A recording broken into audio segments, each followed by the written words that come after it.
जी आराम। नमस्कार। और सर इलाहाबाद का क्या हाल है सर? इलाहाबाद का सज रहा सज रहा है। दुल्हन की तरह है। हाँ हाँ भाई, अब दुल्हन की तरह सजाएंगे ही भाई। वो 35 साल आज़ादी के बाद जनता तो आज़ादी के जो है कि 200 साल तक जो लड़ाई लड़ी थी, वो समाज धीरे धीरे अपना पहले इंतजार वो आराम कर रहा था 30 साल। 30 साल बाद ये लोग अपना जो है कि रणनीति शुरू किए, और फिर उसके बाद 75 साल पे अपना आज़ादी का अमृत महोत्सव मना लिए।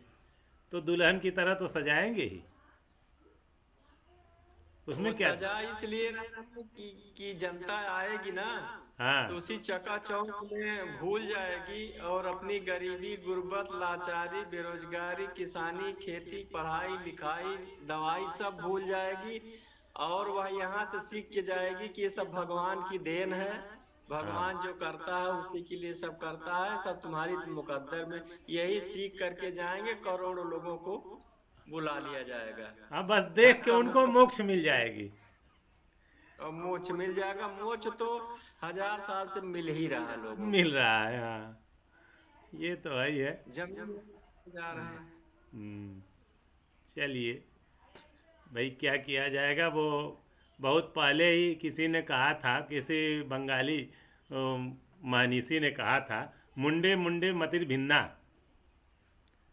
तो भाई अब मुंडे मुंडे मतिर भिन्ना, मत तो भिन्न है ही है, लेकिन ये भिन्न होना अलग बात है, और हकीकत को समझना एक अलग चीज़ है। कि कम से कम हकीकत धरातल पे जो है उसको भी तो देखें। अब धरातल पे भी न देखें, केवल जो है कि अपने मुंडी को मति को भिन्न कर लें, तो ये कहाँ तक उचित है, ये क्या कहा जाए। कुछ समझ से परे है। अभी कल एक ये माझी जी जुड़े हुए हैं, और हमारे माहेश्वर कुमार साहनी साहब भी जुड़े हुए हैं। माझी जी एक ग्रुप है सर, एक ग्रुप है माझी संदेश ऐसे ही करके एक है ग्रुप था। हमने उसको डिलीट कर दिया। हुआ क्या कि उसमें उन लोगों ने ये जो जा रहे हैं पंडित जी, कौन शास्त्री जी, तो उनके समर्थन में उन्होंने दिखाया कि हम लोगों ने स्वागत किया, ये किया, सत्कार किया, नाव बनाया और नाव पे बैठा कर ले गया। तो हमने ये एक चीज़ वहाँ पे लिख दिया कि हमारे आदिवासी समाज को ये चीज़ समझ में नहीं आ रहा है कि जो बार बार यही कह रहे हैं कि बटेंगे तो कटेंगे, हम बटेंगे नहीं, एक रहना है, एक है तो सेफ है। तो हमको तो पहले ही बांट दिया गया है, तो कहाँ हम एक हैं? जब जो हमको पहले ही बांट दिया, तो एक की बात कहाँ कर रहे हैं, अब हम कैसे उनके साथ चल रहे हैं, ये हमारे समझ से परे है। अब ये चीज कहते ही वो आदमी तुरंत जो है कि कोई रायकवार जी थे, तुरंत हमको ग्रुप से पूरा का पूरा डिलीट कर दिए। हम कहे वाह भाई, देख लीजिए इतने बड़े हद है कि अगर आदमी को उनकी हकीकत, भाई हम बटे ही हैं तभी तो आज स्थिति ये है। अगर बटे न होते, हम एक होते, तब आप इस चीज को कहते। हमको तो पूरा का पूरा बांट दिया गया। अब स्थिति यह है कि पूरा बांटने के बाद चिल्लाया जा रहा है हम बटेंगे तो कटेंगे। अब बताइए अब कहाँ से हम एक हों। हाँ बोलिए। हाँ हाँ, अ, बोले बाबू,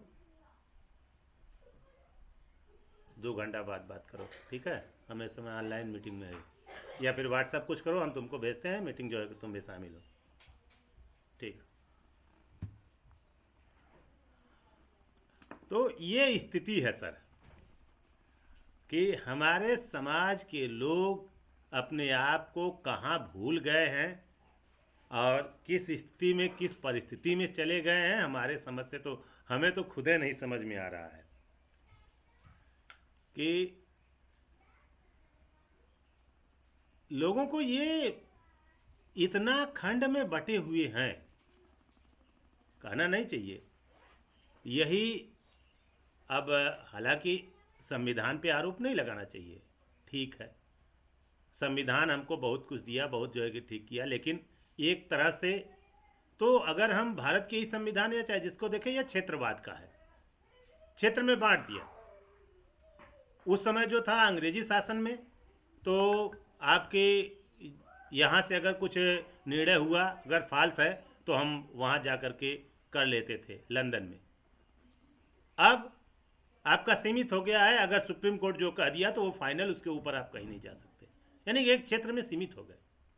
खैर वो अलग बात है, वो अपना विषय जो भी हो। अब हमारे जो समाज के लोग हैं, संविधान में एक जगह हमको कुछ दिखा दिया गया, एक जगह हमको ओबीसी कह दिया गया, एक जगह हमको सामान्य कह दिया गया, लेकिन इसके बाद भी लोग जो है कि समझ नहीं रहे हैं। चलिए ठीक है, हम उसके माध्यम से अपने आप को एक चीज़ और कि भाई हम तो उसको संविधान नहीं मानते, किसको, कि जो संविधान अपने सबसे लास्ट पायदान पर बैठा, जैसे जो जिसके अंदर सोच ना हो, जो एकदम लूजा लंगड़ा हो, वह भी तो अपना सदस्य है। उसको अगर आप न उठा सके, जो संविधान उसको न उठा सके, तो क्या वह परफेक्ट है? हम उसके ज़्यादा नहीं कहेंगे। जो तेज है केवल उसी का सहयोग अगर करता है तब तो भाई अब वो अलग चीज़ें हैं। चलिए अब हम आज के विषय पे आते हैं। आज हम लोग वही अपने ही चीज़ पे हैं, निषाद समाज के विकास पे, कि हम लोग निषाद समाज की तरफ कैसे अपने समाज को आगे बढ़ाएं, इसी ही पर हम लोगों को चर्चा होनी है। पर्सनल लॉ पे हमने लोगों को भेजा भी, ग्रुप में, तमाम ग्रुपों में भेजा कि भाई जो भी प्रश्न हो उस पर रखें।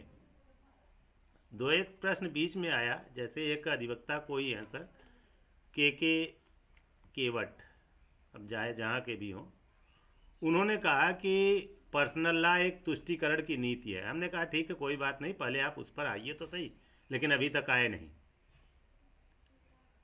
तो आगे पर्सनल लॉ को ले करके अभी सुबह माझी जी से बात हुई, मथुरा लाल सर जी से, तो उन्होंने कहा कि सर इसको हम प्रिंट करा रहे हैं, आपका एक प्रेस है, प्रेस के माध्यम से वो प्रिंट कराना चाहते हैं। तो हमने कहा ठीक है, वो प्रिंट कराया जाए, और अभी 1 वर्ष के लिए ओनली। इसलिए 1 वर्ष के लिए कि अभी जो प्रोसेस करके अभी उसमें तो केवल पर्सनल लॉ हमने दिया, अभी करीब 1100 लोग उसमें गुजरे हैं।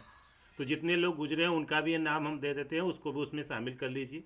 उसके साथ जो है कि इतने हमारा पर्सनल लॉ बनाया गया। और जो हमारे मनीषी कुछ राय देते हैं अपने पर्सनल लॉ पे, उनके भी राय वो लिखित करके भेज दें, मथुरालाल माझी सर के पास भेज दें, या हमारे पास भेज दें, या नाविक सर के पास भेज दें, तो उसको भी उसमें शामिल कर लिया जाए, और इस दिसंबर लास्ट तक या 26 जनवरी को उसको जो है कि प्रकाशित कर दिया जाए समाज में।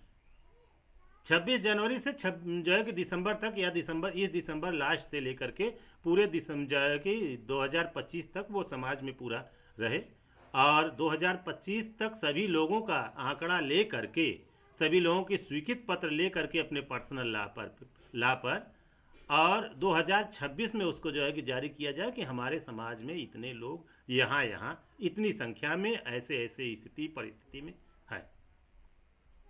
तो इसी पर हम आप सभी लोगों के राय भी जानना चाहेंगे, और इसमें और क्या इंक्रीज किया जा सकता है, और क्या क्या हम लोग कर सकते हैं, इस पर जो है कि चर्चा हो जाए तो ज़्यादा बढ़िया है। तो अब हम शुरू कहाँ से करें? हम इसी की तरफ से पहले हम अपने मथुरा लाल जी से ही इस पर राय लेते हैं। क्यों सर? भूपेंद्र सर, मथुरा लाल जी से ही इस पर राय ले लेते हैं जी। मथुरा लाल जी,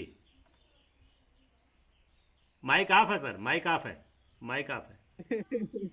जी सर, सभी को सादर प्रणाम सर, सादर प्रणाम। जी जी। मैं तो सर आपके इस विद्यालय का एक विद्यार्थी हूँ और आप सभी से सब कुछ सीख रहा हूँ जो है, और सीखते सीखते बहुत कुछ अच्छा लग रहा है। आप सब अपने पर मैं कुछ प्रिंट आज लिया हूँ, और कुछ लोगों तक मैं पहुंचा रहा हूँ। आज एक बड़ी मीटिंग है रुठियाई में, उसमें जा रहा हूँ, वहां तक पहुंचा रहा हूँ। जो है वहां पे नंद किशोर जी हैं, जो अच्छे कार्यकर्ता हैं, उनके पास उनने रेस्ट हाउस में बैठक रखी हुई है, वहां पे जा रहा हूँ। मंदिर की बैठक पूर्ण थोड़ा सा लेके और फिर रुठियाई निकल जाऊंगा। सर जी बहुत अच्छा चल रहा है अभी तो। मेरे ख्याल से 2-3 लोग ही जुड़े हुए हैं हम। आप सर आप ऐसे क्यों बैठ गए जो है? आपको ही सुनना चाहेंगे सर हम आपको। आप बोलिए सर जी। इस विद्यार्थी को सब कुछ सिखाइए, ये छोटा सा विद्यार्थी है आपके विद्यालय का। चलिए, धन्यवाद सर जी। ये एक चीज़ हम कहना चाहेंगे, एक पुरानी कहावत हम लोगों के देहाती में कि गुरु जो है कि गुरु गुड़ा रह जालन, चेला चिली हो जालन। तो रह गई बात कि भाई एक विद्यार्थी, एक टीचर टीचर ही रह जाएगा और विद्यार्थी आईएएस पीसीएस हो जाता है। तो यहाँ पे यही चीज़ लागू भी होती है और आप लोग उसके माहिर हैं और उस ढंग से आप लोग अगर इस चीज़ को समझते हैं तो इसको आगे बढ़ाएं। अब हम मथुरा लाल जी के जो विचार है कि उनके अनुसार हम भूपेंद्र सर को सुने। तो भूपेंद्र सर को सुनने से पहले हम माहेश्वर सर को एक बार जो है कि सुन लेते हैं। माहेश्वर सर, आप अपनी बात को रखिए।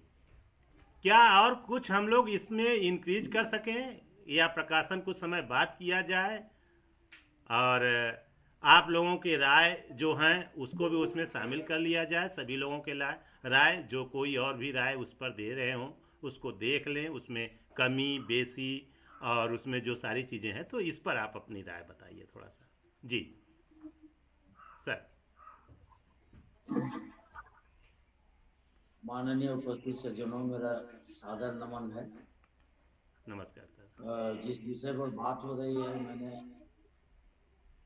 उस पर्सनल लॉ जो बनाया गया है उसको मैंने पढ़ा नहीं है, लेकिन बीच बीच में मैं मीटिंग में जरूर शामिल होता रहा हूँ।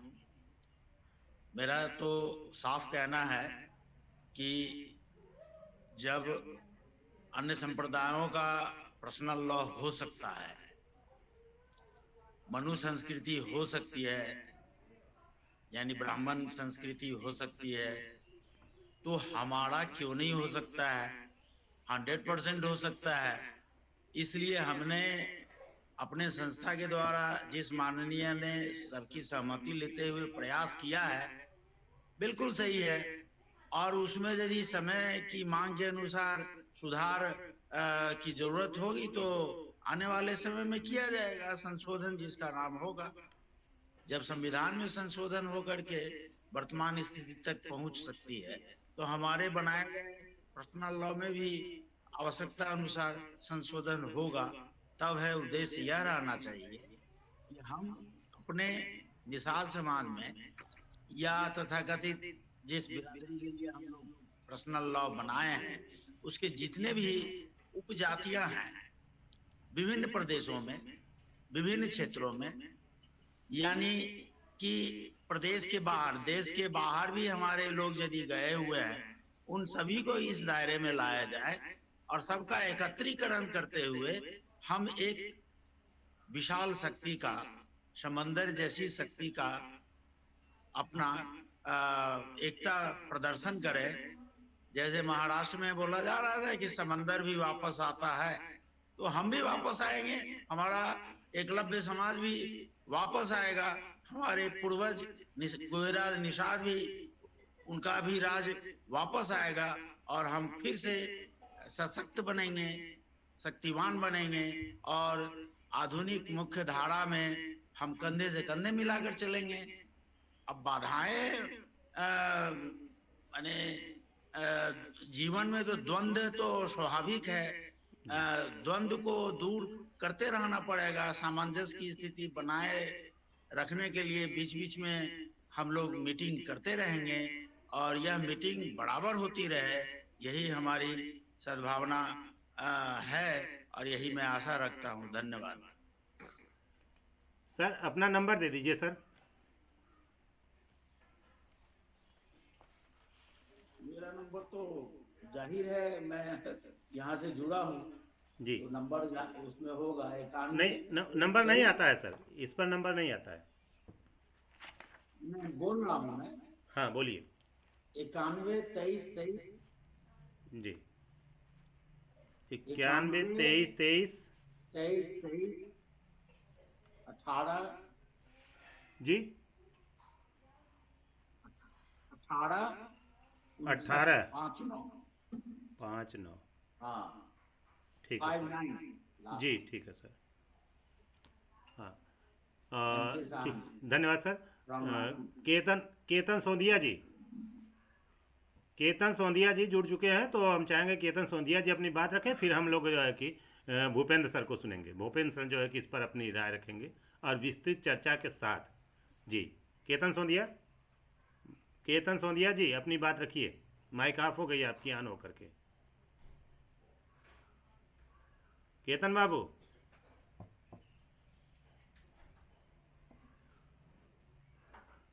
चलिए लगता है अपनी बात नहीं रखना चाहते हैं, तो हम डायरेक्ट भूपेंद्र सर को चलते हैं। सर, इस पर आप जो है कि मार्गदर्शन करिए, और चूँकि आपके मार्गदर्शन में ही बार बार आपका यही सुझाव था कि हम एक क्राइटेरिया, एक तय करें अपना रास्ता, एक नीति तय करें कि किस नीति पे हम समाज को आगे बढ़ाना चाहते हैं।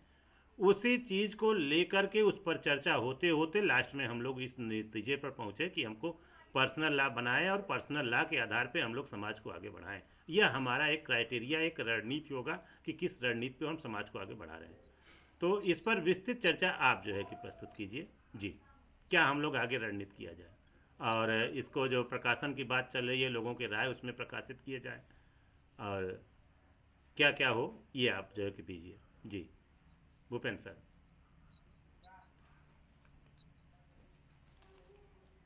सभी साथियों को नमस्कार, खास करके महेश्वर बाबू को, इसलिए कि इस उम्र में ये इतना एक्टिव हैं और समाज के लिए चिंतित हैं। इनकी बातों में बड़ा दम रहता है, मैं सुनता हूँ इनको बड़े ध्यान से। और ठंडी का महीना है और ये तैयार होकर के बाकायदा हम लोग सामने आए हैं, ये बड़ी भारी बात है। बहुत हम लोगों के लिए एक मार्गदर्शन की बात है कि एक हमारा सीनियर, हमारा गार्जियन हमारे सामने है, इसलिए मैं इनका स्वागत, अभिनंदन, वेलकम करता हूँ। दरअसल जो आपका पर्सनल लॉ है, इस पर बहुत बातें तो हो चुकी हैं खैर, लेकिन मेरे जो आज तक समझ में आया है वो ये है कि इसका उद्देश्य जन जागरण है। उस जन जागरण में पॉलिटिकल आ जाएगा, इकोनॉमिकल आ जाएगा और सोशल आ जाएगा। तो अगर जागरण सफल रहा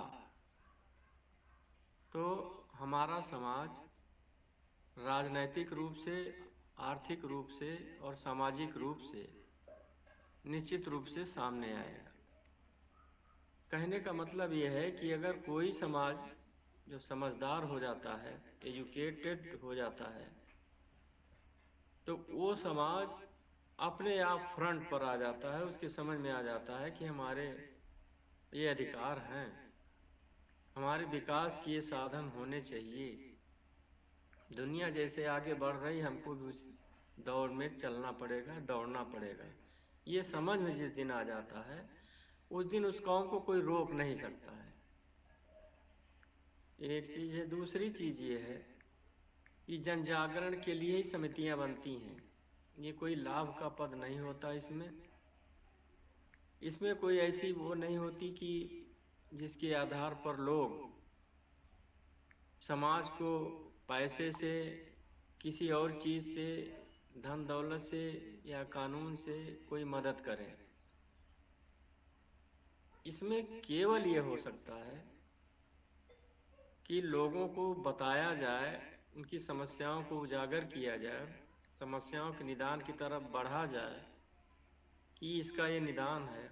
समझने लगेगा कि हमारी दिशा दशा क्या है, उस हिसाब से सारी चीज़ें अगर तय होने लगेंगी तो समाज फिर आगे बढ़ता चला जाएगा। और इसी के प्रयास के लिए ये सब बहस मुबाहिसे होते रहते हैं और आगे भी और अच्छे ढंग से होने चाहिए। मेरा मतलब ये है कि अगर समाज समझदार नहीं बनता है तो अंधे कुएं में ढकेल दिया जाएगा, और जिसकी शुरुआत बड़े ढंग से हिंदू राष्ट्र की तरफ बढ़ रही है।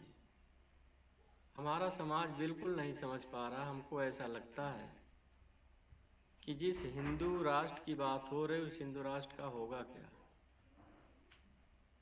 वो हिंदू राष्ट्र होगा जिसमें वर्ण व्यवस्था होगी, सामंती ढांचा होगा, संविधान की जितनी धाराएं, जितने अनुच्छेद हैं, जितने कानून हैं, नियम हैं, उपनियम हैं, सब अपने आप समाप्त हो जाएंगे और मनु का संविधान स्वाभाविक रूप से गांव-गांव, गली-गली, बच्चे-बच्चे में समाहित कर दिया जाएगा, जिसकी पूरी की पूरी तैयारी हो चुकी है। उसी के लिए मैंने एक दिन बताया था 5 अरब रुपए खर्च हो रहे हैं माघ मेले में हमारे यहाँ संगम पर इलाहाबाद में। क्यों? वहाँ से कोई वैज्ञानिक चेतना तो आनी नहीं है, वहाँ से विकास का कोई ढांचा तैयार होना नहीं है, और न वहाँ कोई वैज्ञानिकों का जमावड़ा होना है, न कोई इकोनॉमिस्ट आएंगे, अर्थशास्त्रियों का कोई जमावड़ा नहीं होने जा रहा है। जमावड़ा किसका हो रहा है? जमावड़ा ये हो रहा है कि ब्राह्मणवाद, हिंदू राष्ट्र, सनातन ये कैसे कायम रहे, मुकम्मल करने के लिए उसको यहाँ इतनी ज़्यादा तैयारियाँ हो रही हैं। और ये तैयारी वो अपना गुप्त करेंगे और जनता को बताएंगे कि आप लोग आइए, आनंद लीजिए, मौनी अमावस्या है, 30 साल के बाद लगा है, 50 साल के बाद लगा है, ये स्नान के इतने इतने फायदे हैं। और सारे कथावाचक करीब 2000-3000 पंडाल ऐसे लगाएंगे बड़े बड़े, जिसमें लाखों लोगों की भीड़ इकट्ठा रहेगी, उसको सुनाएंगे, समझाएंगे और ब्रेन वॉश कर देंगे। और ब्रेन वॉशिंग हो करके जब वो लौटेंगे गांव साइड में अपने शहर में, तो वो वही समझाएंगे अपने बच्चों को, अपने परिवार वालों को, गांव वालों को कि ये चीज़ें हैं, बहुत अच्छा मामला बना हुआ है। ठीक है। अब एक सेंस तो ये पैदा हो गया कि धार्मिक बन जाएंगे लोग, दूसरा ये कि अंधविश्वासी बन जाएंगे, तीसरा ये कि पाखंड उनके ऊपर हावी हो जाएगा, चौथा ये कि धीरे से उनके समझ में आने लगेगा कि ये जो भूसुर हैं, सवर्ण हैं, ये हमारे पूज्य हैं और इनसे हमें आशीर्वाद लेना चाहिए, और अगर ये हमारी खोपड़ी पर बाथरूम भी कर दें तो वो भी पवित्र माना जाए। ये सेंस लेकर के उस माघ मेले से जाएंगे।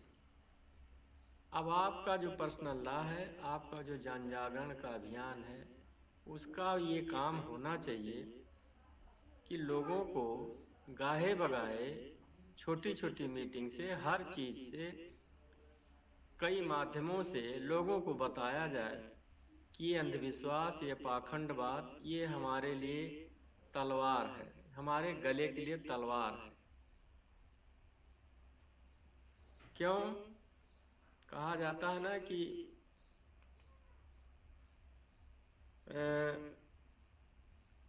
यारो किसी कातिल से कभी प्यार न मांगो।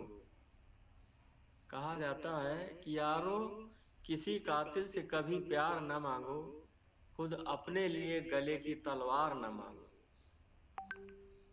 ये गले की तलवार है हमारे, और जिन्होंने हमें 1000 साल से ठग रखा है, हमें अंधकार में डाल रखा है, आज भी उसी अंधकार की तैयारी हो रही है कि अंधे हो जाएं समाज के लोग, और अंधे हो करके हमारे साथ हो जाएं और हमारे सेवक बन जाएं, जैसे पहले सेवक होते थे, गुलामी करते थे, वो सब हो जाए। इसकी पूरी तैयारी उनकी हो रही है, अरबों खरबों की तैयारियां हैं। ट्रेनें रोक दी जाएंगी, स्पेशल ट्रेनें चला दी जाएंगी, स्पेशल बसों का इंतजाम हो जाएगा। लेकिन उस उत्तर प्रदेश में कांग्रेस के जमाने में एक एम्स बना हुआ था। एम्स नाम नहीं है उसका, उसका नाम है संजय गांधी आयुर्वेदिक संस्थान। बहुत बड़ा है, लखनऊ में है। दूसरा बन नहीं पाया। और 22 करोड़ की आबादी है लगभग उत्तर प्रदेश की। उस 22 करोड़ की आबादी में एक एम्स है। दवा किसकी होती है? दवा होती है बड़े लोगों की, सोर्सफुल लोगों की, और आम आदमी उसके गेट तक भी नहीं पहुंच पाता है और अपने ही गांव घर में वो दम तोड़ देता है। हमने एक दिन एक आंकड़ा बताया था कि 32,000 स्कूल बंद किए जा रहे हैं, प्राइमरी स्कूल बंद किए जा रहे हैं। इसका मतलब ये हुआ कि 1,70,000 टीचर अपने आप गायब कर दिए जाएंगे, वैकेंसियां खत्म कर दी जाएंगी। एक दूसरा अर्थ ये होगा कि जो बच्चे, गरीबों के बच्चे स्कूल नहीं जाते थे, एक स्कीम लाई गई मिड डे मील की, कि उस बहाने गरीब अपने बच्चों को भेज देगा स्कूल, उसको कोई चिंता नहीं रहेगी कि बच्चे को खाने पीने की कोई प्रॉब्लम है। इसलिए मिड डे मील लाया गया, उसका एक आकर्षण बनाया जाए कि गरीबों के बच्चे स्कूल में आए। वो खत्म हो जाएगा तो आपका हेल्थ गया। वो पैसा कहाँ खर्च हो रहा है? वो केवल और केवल आपके दिमाग को अंधा बनाने के लिए, आपकी आंखों पर पर्दा डालने के लिए, आपकी सोच और समझ जो अभी तक पैदा हुई है उसको गड्ढे में डालने के लिए पूरी तैयारी हो चुकी। उसके लिए पूरे इलाहाबाद को एक एक गली, एक एक दीवार, जो सड़कों के किनारे दीवारें हैं, उस पर बिना वजह के, बिना मतलब के चित्र बनाए जाते हैं जिसका कोई अर्थ नहीं है।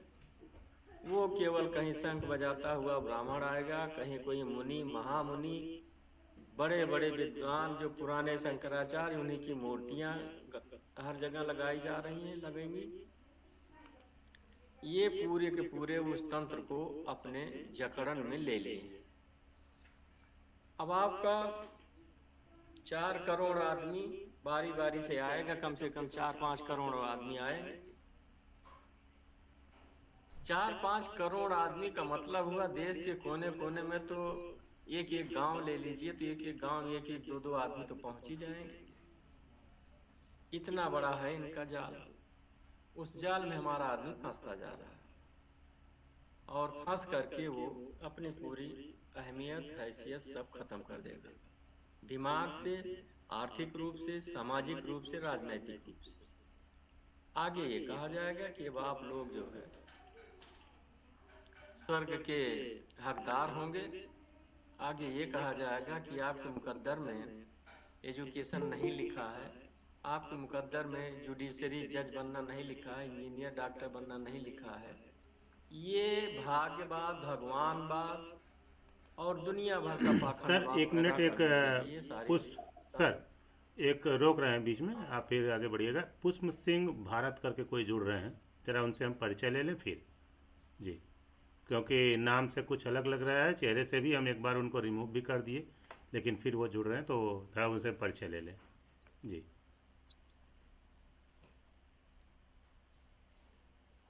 जी पुष्प सिंह भारत सर, नमस्कार। नए साथी आप जुड़ रहे हैं तो हम थोड़ा चाहेंगे कि आपसे परिचय हो जाए, तब फिर हम लोग मीटिंग आगे चले जी। सर नमस्ते। नमस्कार सर। आप सभी सम्मानित जनों को नमस्कार। जी नमस्कार सर। मैं पुष्प सिंह भारत, सिंगराहा, जिला मंडला, मध्य प्रदेश। जी माझी समुदाय से हैं सर? हाँ, माझी समुदाय से हूँ, सिंगराहा लगाने वाले। अरे संग्रह से, सॉरी सॉरी सर, चलिए धन्यवाद, ठीक ठीक है, धन्यवाद सर। हमारे ठीक है। हमारे किसी संघ का जी अशोकनगर। जी श्योर धन्यवाद सर, सर, धन्यवाद। नमस्कार। ठीक, नमस्ते। ठीक है सर, आप कंटिन्यू किए, सभी लोग अपने माइक म्यूट रखें। भूपेंद्र सर कंटिन्यू रखिए, क्योंकि देखिए ऑनलाइन मीटिंग का मेरा मकसद यही है कि कोई घुसपैठिया उसमें घुस ना सके, और हम लोगों की बात कुछ जैसे कभी कभार ऐसी भी रहती है कि परिवार में हम अलग भी बात करते हैं, तो उन बातों को कि किसी और को डायरेक्ट ठेस न पहुँचे और हमारा मीटिंग बाधित ना हो, इसीलिए हम ऑनलाइन ज़्यादा प्रयास करते हैं जी। और हमारी छोटी बहन बम्बई से जुड़ी हुई है अनीता, उसका भी हम स्वागत करते हैं। और फिर हम चलते हैं भूपेंद्र सर के पास। भूपेंद्र सर जी। हाँ, तो मैं ये कह रहा था कि ये जो व्यवस्थाएं हो रही हैं, ये फार हूम मतलब किसके लिए ये व्यवस्था हो रही है, किसके लिए इस तरह से जाल फैलाए जा रहे हैं। वो उसके लिए जाल फैलाए जा रहे हैं कि हम लोग तो उस बिरादरी से हैं कि जाल का ही काम शुरू होता है वहां से। तो जो जाल फैलाया जाता है उसके पहले चारा फेंका जाता है ना, चारा फेंक करके फिर इसके बाद जाल डाल दिया जाता है, शिकार हो जाता है। तो ये वही शिकारबाजी हो रही है। और शिकारबाजी हो रही दलितों की, पिछड़ों की, किसानों की, जो यहाँ का मूल आधार है, जिसका जो समाज यहाँ का सचमुच में मेहनत करके इस देश को बनाया है, संवारा है, उसके खिलाफ ये साजिशें हैं। तो ये जो आपका पर्सनल लॉ बना है, ये जन जागरण का एक साधन है।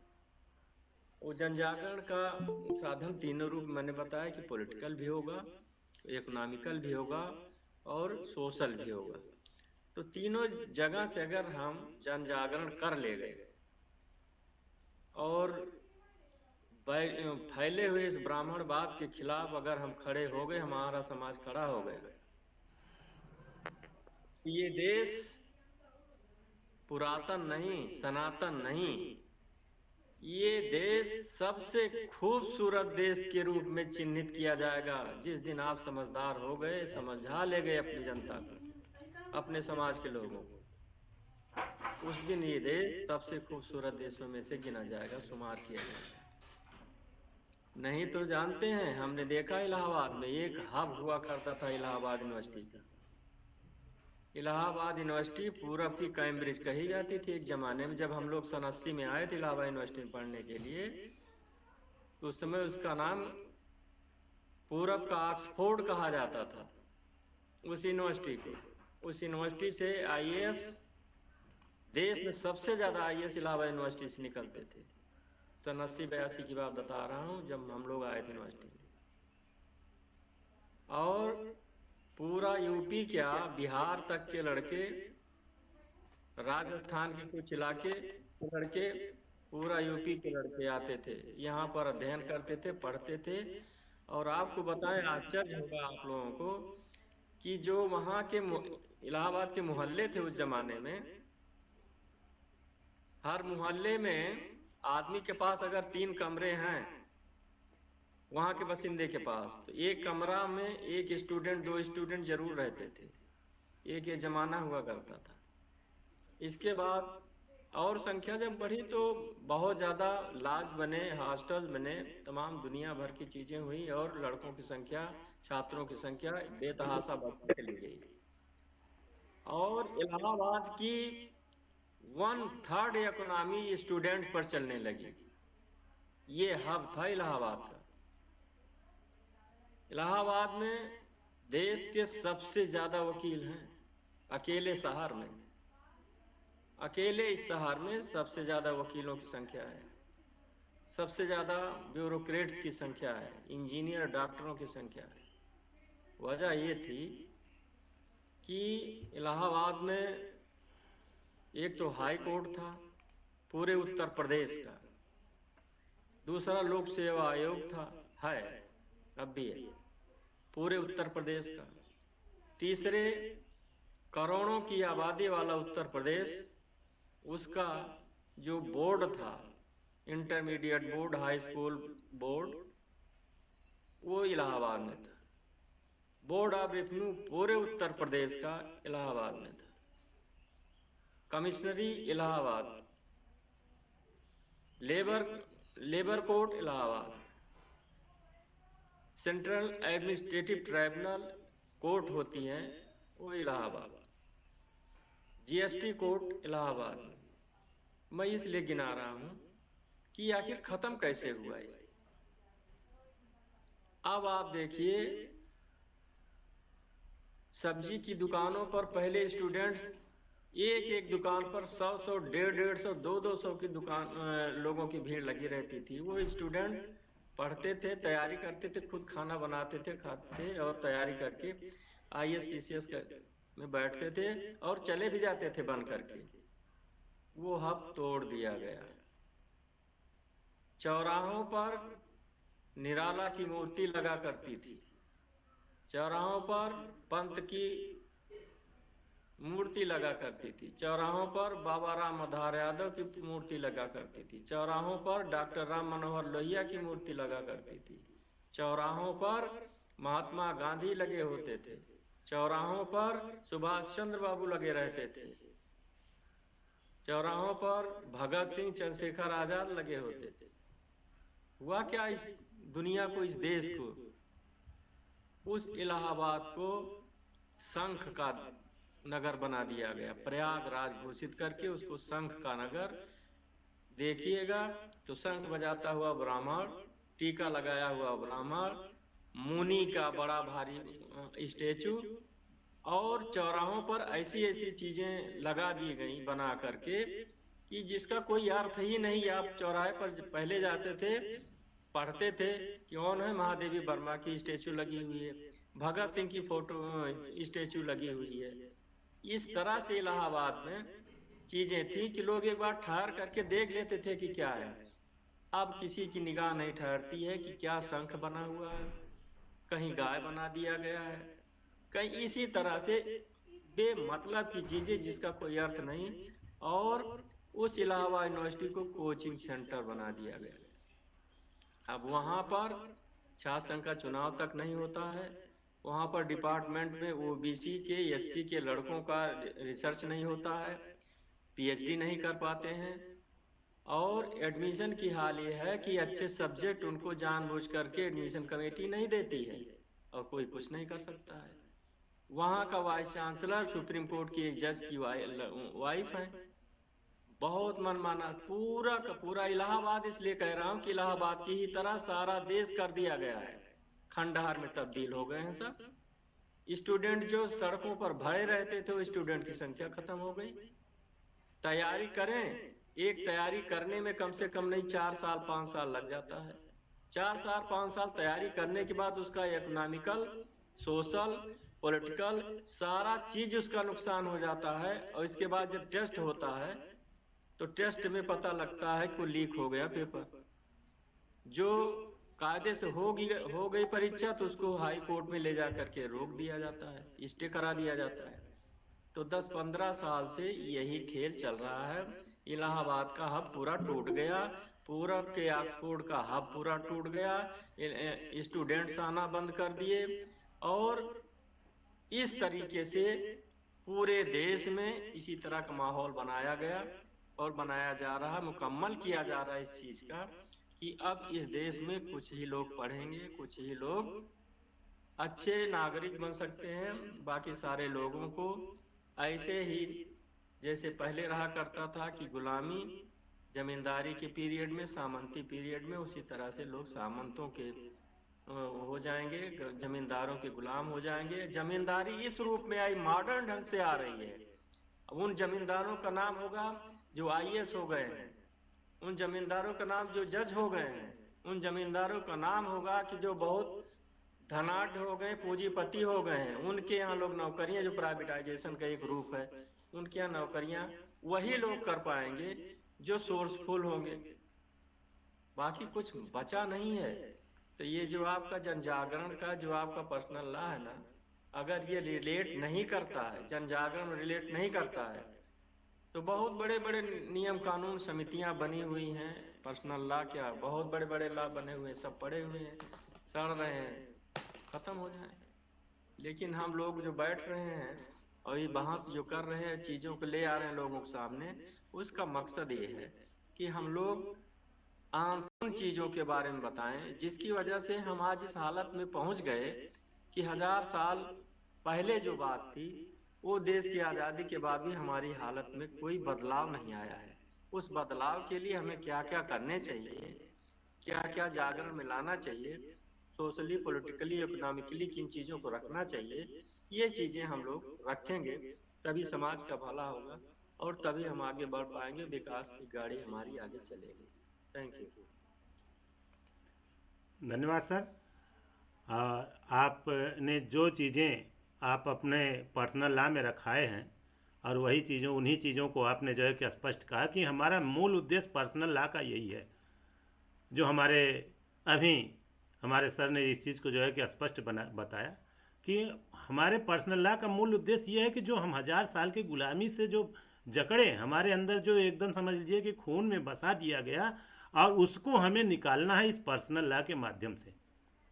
अब इसे हमें जन जागरण का माध्यम बनाना है, समाज के कोने कोने तक हर लोगों तक पहुंचाना है। उसमें आप सभी सदस्यों का, आप सभी लोगों का महती भूमिका होगी।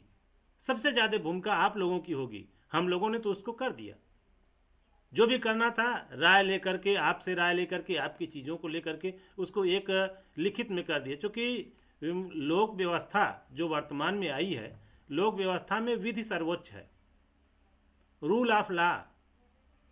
तो वही चीज़ हम लोग भी यहाँ लाने का प्रयास किए। सब रहेगी बात कि हम फेल कहाँ हुए, ये हम लोग पूरा का पूरा जान करके तब यहाँ पे आए हैं। क्योंकि हमारी व्यवस्था जब हम लोग स्मृत काल में थे तो सर्वोच्च, जब उस समय कहा जाता था कि भारत सोने की चिड़िया थी और विश्व उस समय जो स्वर्ग की बात की जाती है उस समय स्वर्ग था, यही धरती स्वर्ग था जब उस समय हमारा काल था। वसुधैव कुटुंबकम की भावना थी, पूरा धरती स्वर्ग था। अब लोगों ने इसको जो है कि इसमें हम चूँकि विधि में नहीं आ सके, लेखन में नहीं आ सके, तो लोगों ने लेखन में तमाम चीटिंग जो है कि डाल दिया और तमाम चीटिंग डाल करके हम ही को उसमें उल्लू बना दिए। अब हमारे समाज के लोग उसमें जो एक एक लोग थे, एक लोग पूरे वही एक मछली सारे तालाब को गंदा कर दिया, तो एक ही व्यक्ति जिसके पास पूरा समय था वो समाज को जैसे तैसे बरगलाए और समाज को खा गए। अब हमारे समाज के लोगों को ये जो इलेक्ट्रॉनिक युक्ति मिली है, इससे हमारे जो है कि पूरा का पूरा यही हमेशा मांग है कि सभी लोग इस इलेक्ट्रॉनिक युक्त के माध्यम से उसके बाद अपने अपने स्थानीय स्तर पर इस पर्सनल लॉ को विस्तार करें, लोगों तक पहुंचाएं, लोगों से उस पर अपनी राय लें और 1 वर्ष का जो समय हम लोग रखें, एक वर्ष में अपनी चीज़ों को लोगों तक पहुंचाएं और करें। तो अब हम जो है कि चूँकि पुष्प सिंह सर के पास हम लोग थे, उनका परिचय लिए और अब हम उनसे जो है कि उनकी राय जानेंगे, तब उसके बाद फिर हम लोग और आगे चलेंगे। पुष्प सिंह सर, पुष्प सिंह भारत सर, आप अपनी राय दीजिए। चूँकि अब आप पदाधिकारी भी हैं, लेकिन नंबर न पहुंचने के कारण आपके पास पर्सनल लॉ हम नहीं भेज सके हैं। नंबर आप दीजिए, हम तुरंत उसको सेंड भी कर रहे हैं, जैसे महेश्वर सर को हम सेंड कर चुके हैं। जी पुष्प सिंह सर। जी जी, मुझे मुझे आप सभी को नमस्कार। नमस्कार सर। आवाज आ रही है मेरी? जी जी एकदम स्पष्ट आ रही है। मुझे लिंक जबलपुर वाले भाई श्री प्रकाश मांझी जी ने दिया और आपका जो कार्य है सराहनीय है, जनहित में बहुत ही बढ़िया है। कम से कम आप एक दिशा देने का जो प्रयास किया है, निसंदेह गौरव, समाज के लिए गौरव की बात है। आप जैसे विद्वानों के सामने मैं ज्यादा कुछ नहीं कहूंगा कि आप करते रहिए, मार्गदर्शन करते रहिए। जब भी जरूरत पड़ेगी तो मैं आपके साथ हूँ। मैं पेशे से जर्नलिस्ट हूँ 24-25 साल से और मैं मास्टर ट्रेनर भी हूँ, पुलिस वालों को पढ़ाता हूँ। जैसा आशीर्वाद हो, बहुत बहुत धन्यवाद सर। अपना नंबर दीजिए और एक चीज़ आपको, एक लाइन आपका उत्तर हम देते हैं, धरती वीरों से खाली नहीं है और ज़रूरी नहीं कि हमारा निगाह जहाँ तक पहुँचता हो वहाँ आपका न पहुँचे। हो सकता है आपका निगाह हमसे ज़्यादा पैनी हो, और चूँकि आप जर्नलिस्ट हैं तो जर्नलिस्ट जो है कि जहाँ न पहुँचे रवि वहाँ पहुँचे कवि, और जर्नलिस्ट उसके भी अंदर घुस जाते हैं, जहाँ न पहुँचे कवि वहाँ पहुँचे जर्नलिस्ट। तो आपकी निगाह उससे भी तेज़ होगी और इसके लिए आप स्वागत के आपका पूरे निषाद समाज की ओर से हम स्वागत करते हैं। और चूंकि आप मास्टर ट्रेनर हैं तो इसलिए आप हमारे लिए समाज के लिए बहुत अच्छे, चूंकि एक इसमें व्यवस्था रखी गई है, थोड़ी सी आपको बता दें कि एक व्यवस्था रखी गई है हमारी न्याय एवं अनुपालन अनुभाग। तो अनुपालन अनुभाग जो होगा उसमें अपने समाज के लोगों को ट्रेनिंग दी जाएगी, और जो उसमें जैसे पुलिस में जाने योग्य होंगे उनकी लंबाई चौड़ाई होगी तो उनको पुलिस में जो है कि जो वांट निकलेंगे उसमें भेजा जाएगा, और जो नहीं उस योग्य हैं तो अपने जो कार्यक्रम होंगे उसमें वह उस अपने ट्रेंड होने के बाद उसको कार्य को करेंगे। तो इसमें आपकी आवश्यकता बहुत ज़्यादा हो जाएगी और है, तो ऐसी स्थिति में आप समाज के लिए बहुत ज़्यादा आवश्यक हैं। तो आप थोड़ा सा अपना नंबर दे दीजिए, और हमेशा मार्गदर्शन आपको करना है। हम लोग तो केवल एक जो आप लोगों से निकली हुई चीज़ है उसको एक विधिक व्यक्ति होने की वजह से एक विधि में ढालने का केवल प्रयास कर सकते हैं, और मार्गदर्शन और सही दिशा में ले जाने का काम ये आप सभी लोगों का है। जी धन्यवाद। थोड़ा सा नंबर आप दे दीजिए। जी जी, मैं नंबर दूं इसके पहले एक बात जरूर कहूंगा। जी बोलिए। कौन कहता है आसमां में सुराग हो नहीं सकता? कौन कहता आसमां में सुराग हो नहीं सकता? एक पत्थर तो तबीयत से उछालो यारो, उछालो यारो। जी धन्यवाद, धन्यवाद सर, मेरा धन्यवाद। मोबाइल नंबर है, जी मेरा मोबाइल नंबर है सर 94251 जी 94251 जी 65317। बीच में भूल गया, हाँ बीच का नंबर छूट गया। 94251 65317। जी धन्यवाद। ठीक है सर, आपको अभी हम उस पर पर्सनल लॉ पूरा भेज दे रहे हैं, आप देख लीजिए। और थोड़ा सा पर्सनल लॉ पे रन ऑफ इसलिए नहीं हो रहा है, थोड़ा सा हम बता दे रहे हैं कि उसका रीज़न ये है कि उसके साथ जो पर्सनल लॉ होती है या कोई भी लॉ होती है, लॉ के साथ उसकी होती है नियमावली। लॉ एक मूल सिद्धांत होता है और उसके साथ होती है, हर लॉ के साथ नियमावली होती है। तो बिना नियमावली की कोई लॉ जो है कि रन ऑफ नहीं होती। जैसे अपने अगर विधि कोई भी हो उसका जो है कि नियमावली होना तय है। तो नियमावली हम बना रहे हैं, उसमें जो प्रारूपें हैं कि किस प्रारूप में हमको आगे चलना है, किस प्रारूप में हमारी सदस्यता होगी, किस प्रारूप में हम जो है कि लोगों के बीच जाएंगे, लोगों के सामने हम क्या रखेंगे, ये सारी चीज़ें उसमें जो है कि तैयार की जा रही है। आधे से अधिक तैयार हो गया, थोड़ा बहुत और है, उसको भी हम उसको तैयार कर रहे हैं। चूँकि अन्य लोगों से एक चीज़ और जानना था थोड़ा सा, कि कल अचानक हमारे पास एक ये ग्लोबल व्यवस्था के लिए एक जो है कि हमारे पास आ गया लोगों का सदस्यता के लिए। तो जो ग्लोबल लड़ाई इत्यादि चल रही है उस पर कुछ लोग इस पर कार्य कर रहे हैं। तो उसमें एक उन लोगों ने संकल्प पत्र दिया था। तो वो संकल्प पत्र देख करके हमको एक चीज़ लगा कि जैसे हमारे जो संगठन फिलहाल चल रहे हैं और लोग दिन भर संगठन बनाए और बढ़ाए जा रहे हैं, तो उस संगठन को रोकने के लिए या संगठन बार बार जो है कि जो बन रहे हैं या हमारे जो लोग आ रहे हैं वो वास्तव में पूरा का पूरा इससे एकदम जुड़े रह जाएं और अन्य की तरफ न भागें, तो उसके लिए क्या एक संकल्प पत्र इसमें बनाया जाए, ऐसा कुछ जो है कि सवाल मेरे दिमाग में उठा। तो हम ये चाहते थे कि ये सवाल आप लोगों से हम रखें और इस सवाल का भी हमको थोड़ा सा उत्तर दीजिएगा कि क्या एक संकल्प पत्र, हालांकि हमारा संविधान ऑलरेडी एक हमारा पर्सनल लॉ स्वयं एक संकल्प के रूप में है, ऑलरेडी वह एक संकल्प के रूप में है। जो उसकी प्रस्तावना है, प्रस्तावना भी संकल्प को ही प्रदर्शित करती है। ऐसी स्थिति में अन्य संकल्प की आवश्यकता नहीं है, लेकिन फिर भी एक जैसे सदस्यता फार्म के पीछे अगर संकल्प पत्र अगर रख दिया जाए तो क्या यह अनुचित होगा या उचित होगा, इस पर भी आप सभी लोग अपनी राय रखेंगे। तो हम फिर चलते हैं अब। संजय माझी जी का माइक ऑन है, तो हम चाहेंगे कि संजय माझी जी अपनी बात को रखें। संजय माझी जी। जी हाँ नमस्कार सर। नमस्कार सर। हाँ क्या है ये? माइक ऑफ हो गया आपका संजय जी, आपका माइक ऑफ हो गया संजय सर।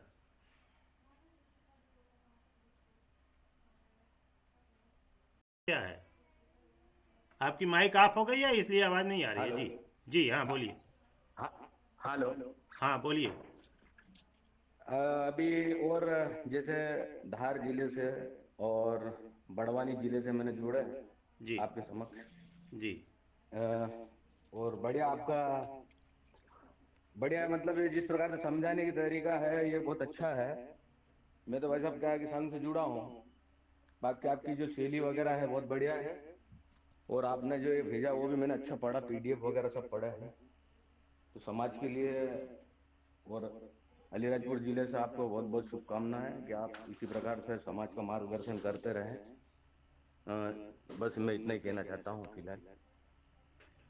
ठीक है सर भाई एक, साहब। जी जी धन्यवाद सर। बहुत बहुत धन्यवाद कि आप समर्थन के साथ हैं। और चूँकि अब जी आपके इस समय मध्य प्रदेश के जो विस्तारक हैं प्रकाश माझी जी, तो आप भी जुड़े हुए हैं। और जबलपुर के जी जिला अध्यक्ष भी जुड़े हुए हैं राजेंद्र सिंह केवट जी। और उसके बाद जी अशोक नगर से मथुरा लाल जी, और सभी लोग जुड़े ही हैं। और हमारे राष्ट्रीय विस्तारक नाविक सर भी हैं। तो बहुत बहुत सभी लोगों का स्वागत है।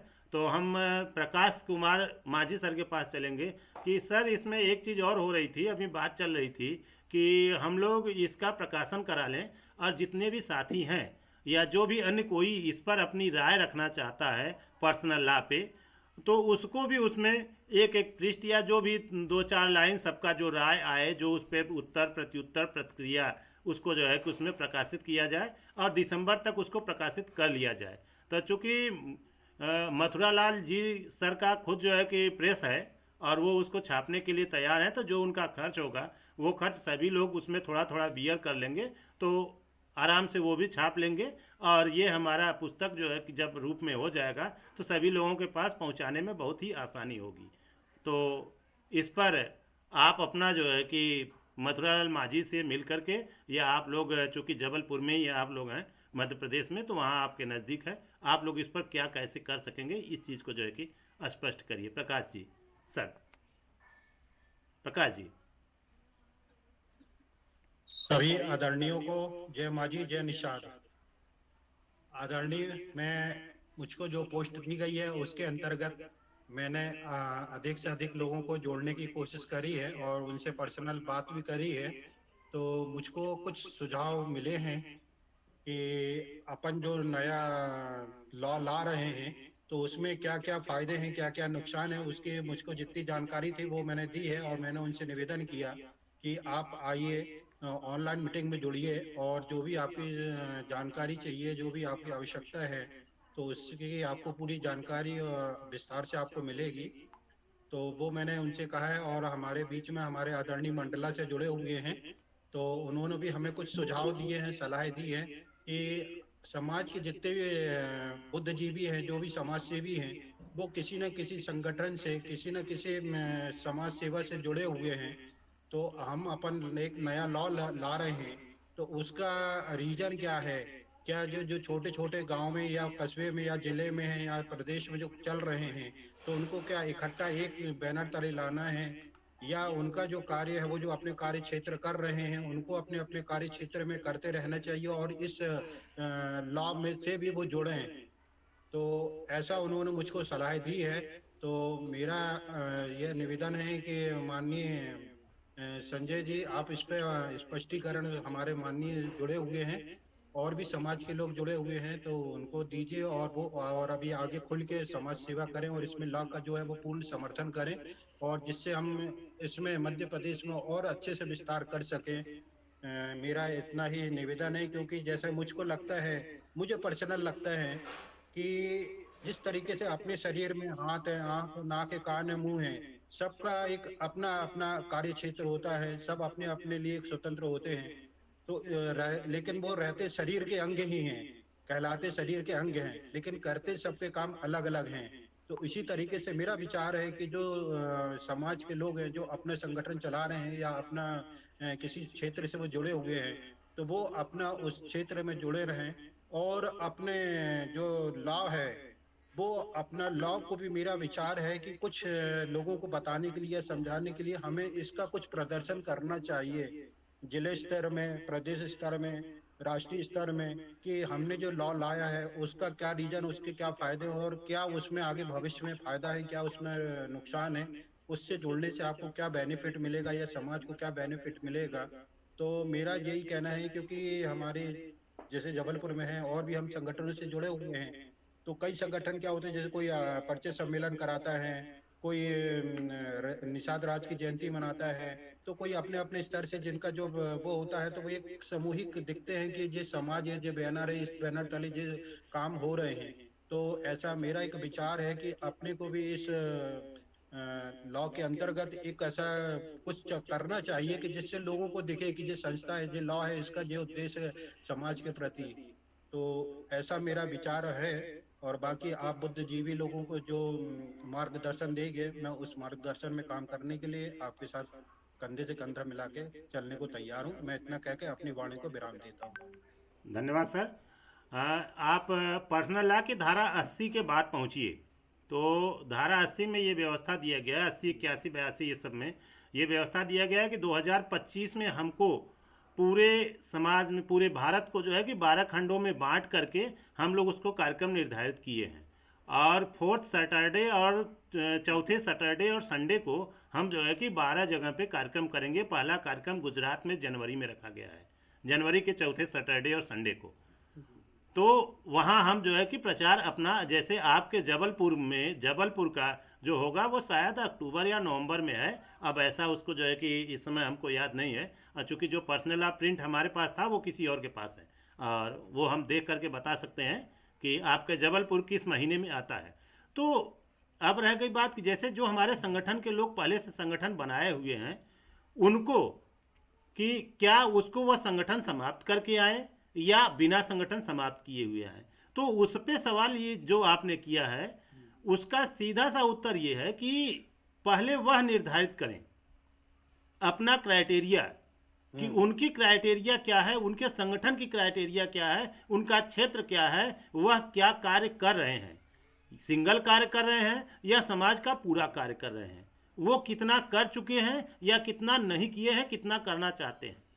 अगर हमारा पर्सनल लॉ उनके कार्य के अनुरूप कार्य को कोई भी पॉइंट प्राप्त करता है या पकड़ता है, तो उस पर वो कहें कि हमारा संगठन, आपके जो पर्सनल लॉ में हमारे संगठन का ये चीज़ रखा गया है, इसके अनुरूप हम जो है कि जुड़ना चाहते हैं।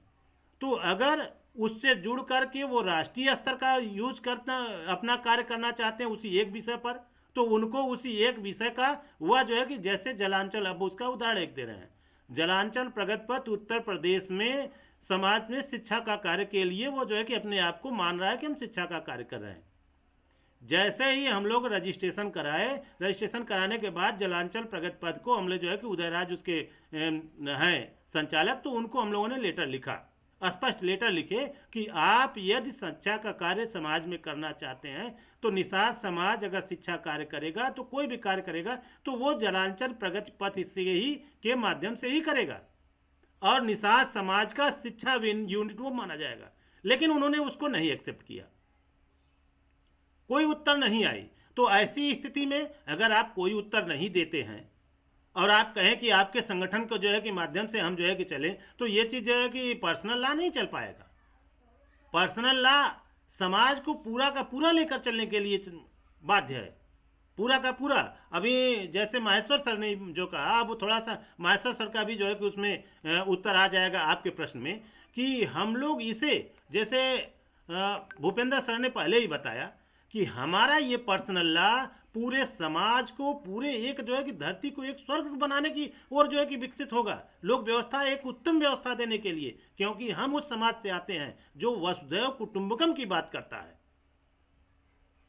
हम उस समाज से हैं जो वसुधैव कुटुंबकम को बात करता है, जियो और जीनो की बात करता है, न किसी से लड़ाई, न किसी से विद्वेष, न किसी से झगड़ा। कोई भी आया आचार्य देवो भव अतिथि देवो भव, कोई भी आया उसको हम आचार्य मान लिए, अतिथि मान लिए। तो हम उस समाज से हैं और हमारा समाज वही चीज़ चाहता है, और ये निश्चित है कि पर्सनल लॉ में वो भी सारी चीज़ें रखी गई हैं। तो हम समझते हैं कि हमारे जो संगठन के लोग हैं वो आए, स्पष्ट जो है कि एकदम बात रखें अपनी, और अगर उनको हम लोग उनके पिछले मीटिंग में हमने बताया था नहीं लगाएंगे, उनके सम्मान को जो है कि बरकरार रखेंगे, उनकी स्थिति परिस्थिति को बरकरार रखते हुए उनको पर्सनल लॉ के साथ उनको जो है कि उस ढंग से यूनिटी या उस ढंग से इकाई दे करके उस पर कार्य किया जाएगा, वो साथ आए। अगर हमसे कोई गलती हम लोगों से होती है तो उसको स्पष्ट बताएं कि हाँ यहाँ हम हमारी जो है कि गरिमा को ठेस पहुंचाया जा रहा है, यहाँ हमको जो है कि छोटा रखा जाए, तो उसको हम लोग भी सुधारने का प्रयास करेंगे। और अगर और कोई प्रश्न हो इस पर तो वो बताइए जिससे उत्तर न मिला हो। और धार से कौन जुड़ा हुआ है वो हम नहीं समझ पाए, बताइए जरा। माजी सर। मंडला से जुड़े हुए हैं पुष्पेंद्र जी। हाँ जी, उनसे मैं चाहूंगा कि उनको आप उद्बोधन के लिए बुलाइए तो अच्छा रहेगा। मंडला से जुड़े हुए हैं। पुष्प सिंह भारत सर। हाँ जी अच्छा, आप मंडला से हैं जी। जी, ठीक है। आप संभवतः नहीं थे और पुष्प सिंह भारत सिंह का जो है कि बात हो चुकी है, और चूंकि आपके आदेश पर निर्देश पर हम एक बार फिर जो है कि पुष्प सिंह भारत जी को इनवाइट करेंगे कि आप आइए और अपनी बातों को जो है कि संक्षेप में रखिए। जी पुष्प सिंह सर। नमस्कार प्रकाश भाई और आप सभी को। मैंने 2 लाइन में अपनी बात कह दी है, जैसा आपका मार्गदर्शन रहेगा आगे हम चलेंगे और आगे बढ़ना है। और सम्मानीय निषाद जी का, माननीय भूपेंद्र जी ने जो मार्गदर्शन किया कि जन जागरण के लिए यह जो शानदार मंच है, इसके परिपालन में हम सब रहेंगे और आगे भी जैसा आपका विचार मार्गदर्शन हो करते रहेंगे। सादर धन्यवाद, नमस्कार। धन्यवाद सर। अब हम राजन चौधरी जी बंगाल से, राजन चौधरी सर बंगाल से, राजन चौधरी सर लगता है अभी व्यस्त हैं। चलिए कोई दिक्कत नहीं, आप आइएगा तो हैंड रेज कर दीजिएगा जब आप खाली हो जाते हैं। चलिए अच्छा। हेलो जी सर। हेलो। धन्यवाद सर, आवाज़ आ रही है। सभी को जय निषाद। जय निषाद सर। हाँ सभी को जय निषाद। हाँ आज का इसके पहले 2 मीटिंग मैं नहीं सुन पाया हूँ क्योंकि मैं गोरखपुर विश्व मछुआ दिवस के ऊपर इनवाइट था, मैं उसी में गया था। तो वहाँ पे टावर की बड़ी प्रॉब्लम थी जिसकी वजह से मैं जुड़ नहीं पाया था।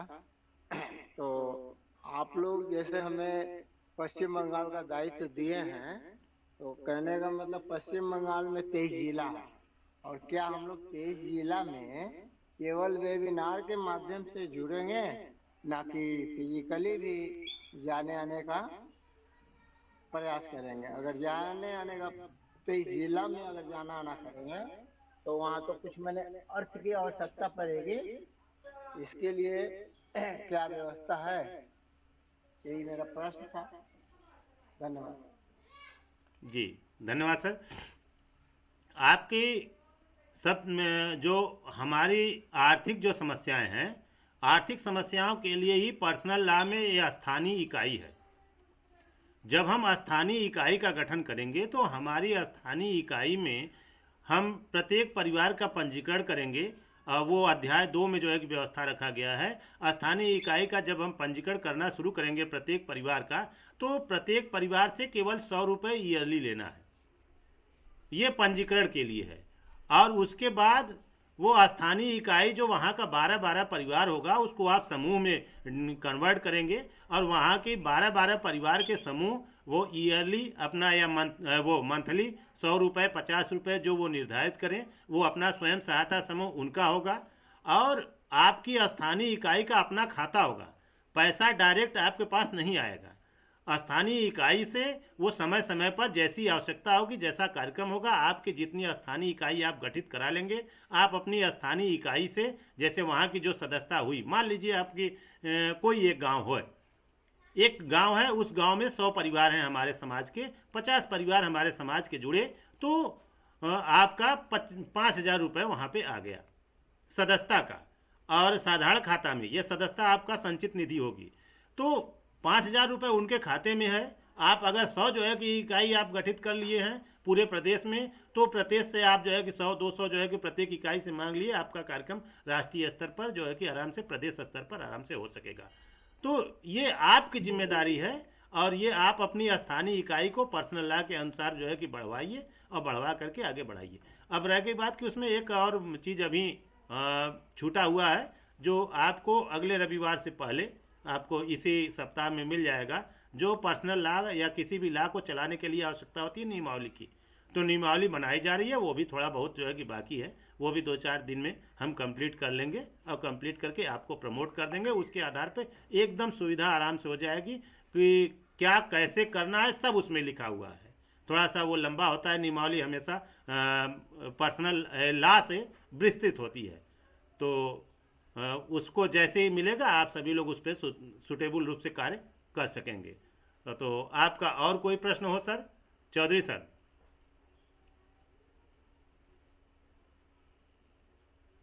चौधरी सर, आपका कोई और प्रश्न?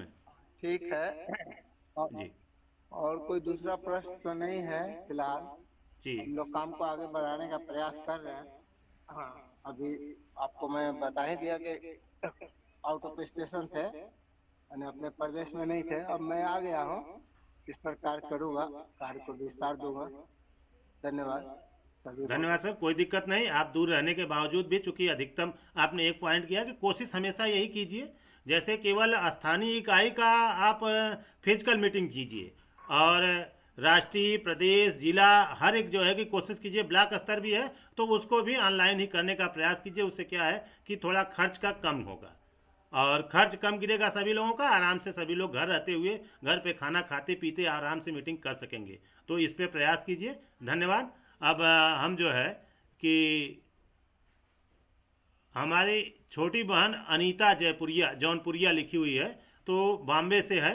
अब हम चाहेंगे कि अनीता काफ़ी कार्यक्रम को सुनी भी, तो अब हम अनीता से बात करेंगे कि अनीता अपनी बातों को रखे। अनीता, अनीता बाबू जी, माइक ऑन करो, माइक ऑफ है। माइक पहले टच करो, माइक जब टच करोगी तो माइक ऑन होगा, तब बात होगी। हाँ ठीक है, अपनी बात को रखो। बड़े भाइयों जी सबसे नमस्ते, जय निषाद राज। मेरा नाम अनीता निषाद है। वैसे तो मैं यूपी जौनपुर से ही हूँ, भैया मुझे अच्छे से जानते हैं, और अभी हम मुंबई में रहते हैं। हमारी आवाज जा रही है आप तक? हाँ बाबू, आवाज आ रही है। हाँ, और हाँ, अभी तो मतलब भैया से तो हमारा बात है इस मैटर हुआ कि मैं लॉ करना चाहती हूँ, LLB करना चाहती हूँ। तो भैया ने बताया कि हाँ कर लो। अभी ये सब जो भी हम बातें सुने उससे ये समझ में आया कि हम अपने बिरादरी के लिए, मतलब मला बिरादरी के लिए कुछ करें। हमें यही समझ में आया। भैया हम सही जा रहे हैं? पूरे समाज की बात चल रही है, हमारे जितनी उपजातियां हैं सब। अच्छा, तो अच्छा, तो जो एक इसके लिए मतलब हमने पर्सनल एक लॉ रखा गया है जिसमें हमें कुछ करना है। सब भाई बहन मिलकर हमें कुछ छोटी बिरादरी के लिए या पूरे समाज के लिए ये बात हो रही है। क्योंकि आज मैं फर्स्ट बार मतलब ये सुनी हूँ, तो मुझे उतना क्लियर नहीं समझ में आया, लेकिन जितना समझ में आया वो चीज मैं बता रही हूँ कि मेरे को ये चीज मतलब लगा कि अपने मतलब समाज के लिए हमें कुछ अलग से करना है। अभी हमारे बड़े भैया से क्या भैया से पहले एक भाई बोल रहे थे कि जो है कि हमें ऐसा टाइम आने वाला है कि जो IAS है, TCS है, उनका राज चलेगा। तो हर किसी को मतलब पढ़ना है, लिखना है, अच्छे से रहना है। सॉरी भैया, मैं इसके आगे और नहीं बोल सकती, क्योंकि जब मैं पूरा सुनूंगी तो मैं अच्छे से आप लोगों से बात कर सकती हूँ। इसी पे मैं ठीक है, ओके, बहुत बढ़िया। चूँकि जब गांव में रहती रही तो ये भी अच्छा नेतृत्व करती समाज की, और समाज की अच्छी नेतृत्व करता है। ला पढ़ना चाहती है, स्वागत है। और निश्चित है कि कई बार जुड़ोगी तो निश्चित है। पर्सनल ला हमने ग्रुप में तुम्हारे जो है कि उस पर व्हाट्सअप नंबर पे भेज दिया है, और उसको देख लेना। और अब हम चलेंगे। केतन सोंधिया जी, आप फिर आ गए हैं। तो आपका बात अधूरा था, आप कह नहीं पाए थे, आप आ नहीं सके थे। तो केतन सोंधिया जी।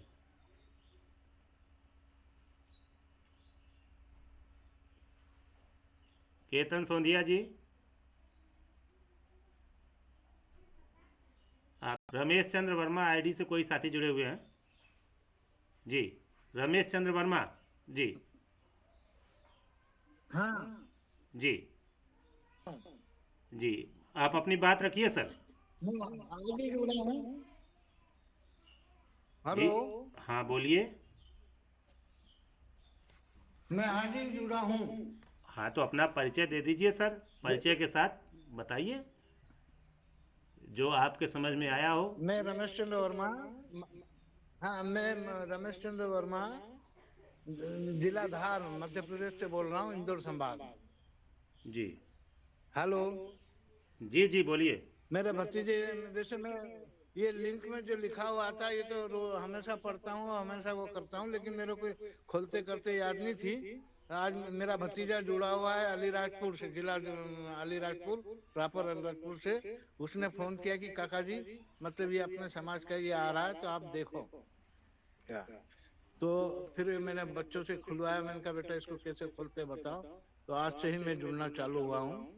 मैं समाज के लिए तो बहुत कुछ करता हूँ, लेकिन अब वो क्या है कि समाज में भी जगह जगह जाने से थोड़ी सी समस्या ये पैदा हो जाती है कि आर्थिक रूप से जो होता है कि मेरे को मात्र 30,000 रुपये में पेंशन हूँ, 74 साल का हो चुका हूँ।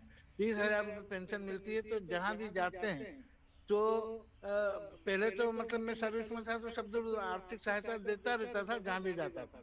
लेकिन अब वो स्थिति नहीं है, तो समाज के कुछ लोग बुरा मानने लग गए। तो ये क्या स्थिति अच्छी है, जाना चाहिए मेरे को या नहीं जाना चाहिए? सर क्योंकि इतनी आपसे आर्थिक सहायता मैं दे नहीं पाता हूँ जहाँ भी सर सम्मेलन वगैरह होता है। तो जी कोई दिक्कत नहीं। जो आर्थिक सहायता का आपसे गुजारिश करते हैं या आशा रखते हैं वो गलत है, सीधी सी बात। हाँ मेरा एक ही हाँ, चीज़ है, हाँ वो गलत है, क्योंकि पेंशन पेंशन मेरे को भी सरकार थोड़ी इसीलिए शर्म देती। लगती है कि यार मैं कुछ नहीं दे पा रहा हूँ। नहीं, आपको इसके लगने की आवश्यकता नहीं है। मेरे को आप आपका आशीर्वाद, आपका हाँ सहयोग, आप बैठ करके वहाँ से देखते रहिए समाज को, हम लोगों को दिशा देते रहिए, जी युवाओं को दिशा देते जी रहिए। और चूंकि एक व्यवस्था पर्सनल लॉ में ये की गई है कि 60 वर्ष से ऊपर जितने भी हमारे समाज जी के लोग हैं वो समाज के संरक्षक हैं। अब आप एज ए संरक्षक समाज को दिशा जी देते रहिए। संरक्षक का कार्य ये है कि वह देखते रहें कि पर्सनल लॉ गलत तो नहीं है, पर्सनल लॉ के अनुसार समाज में कार्य हो रहा है या नहीं हो रहा है। आप उसको जो है कि आदेश करिए, आप निर्देश करिए, और जी उस आदेश निर्देश पे 60 के नीचे के जितने लोग हैं उनको उसका पालन करना पड़ेगा। जी अगर आप कह रहे हैं और पालन जी नहीं कर रहे हैं तो पर्सनल लॉ उनको पालन करवाएगी। क्योंकि आपका, हाँ रह गई बात कि आपके 3 आदेश निर्देश को देखा जाएगा। अगर 3 आदेश निर्देश आउट हैं तो फिर शायद आपके आदेश निर्देश को पालन नहीं किया जाएगा। यह भी व्यवस्था पर्सनल लॉ में की गई है जी। तो लेकिन आप हमेशा ऐसे ही जुड़े रहिए। हम लोगों से अगर कोई गलतियां होती हैं तो उसको आप जो है कि डिनोट करिए कि हाँ आप लोगों ने यहाँ पे गलती किया है, तो उसको जी हम लोग सुधारने का प्रयास करेंगे और सही दिशा में ले चलने का पूरा प्रयास करेंगे। और आप इससे एकदम निश्चिंत रहिए। जी जी आपसे समाज सहयोग जो है कि आपसे केवल यही सहयोग मांगेगा कि आप दिशा निर्देश देते रहिए, हम लोग गलत रास्ते पर चलें तो उसको बताते रहिए। अब आर्थिक चूंकि पेंशन वो सरकार आपके अंतिम, जैसे जब आप कार्य न करने वाले हैं ऐसी स्थिति में आपकी सुविधा के लिए दिया है, उस पर किसी का अधिकार नहीं होता है। समाज का कोई भी व्यक्ति उसको मांगने का अधिकारी नहीं है जी। धन्यवाद सर, बहुत बहुत धन्यवाद सर आप जी। थैंक यू, बहुत धन्यवाद आपको भी। मेरे को बड़ी खुशी है आपसे जुड़ा हूँ, हमेशा खोलूंगा रविवार को अब मैं, जी है ना। जी ओके, धन्यवाद सर। अब मथुरालाल माझी जी का हैंड रेज है, वो कुछ कहना चाहते हैं। माझी सर, मथुरालाल जी आप कुछ कहना चाहते हैं?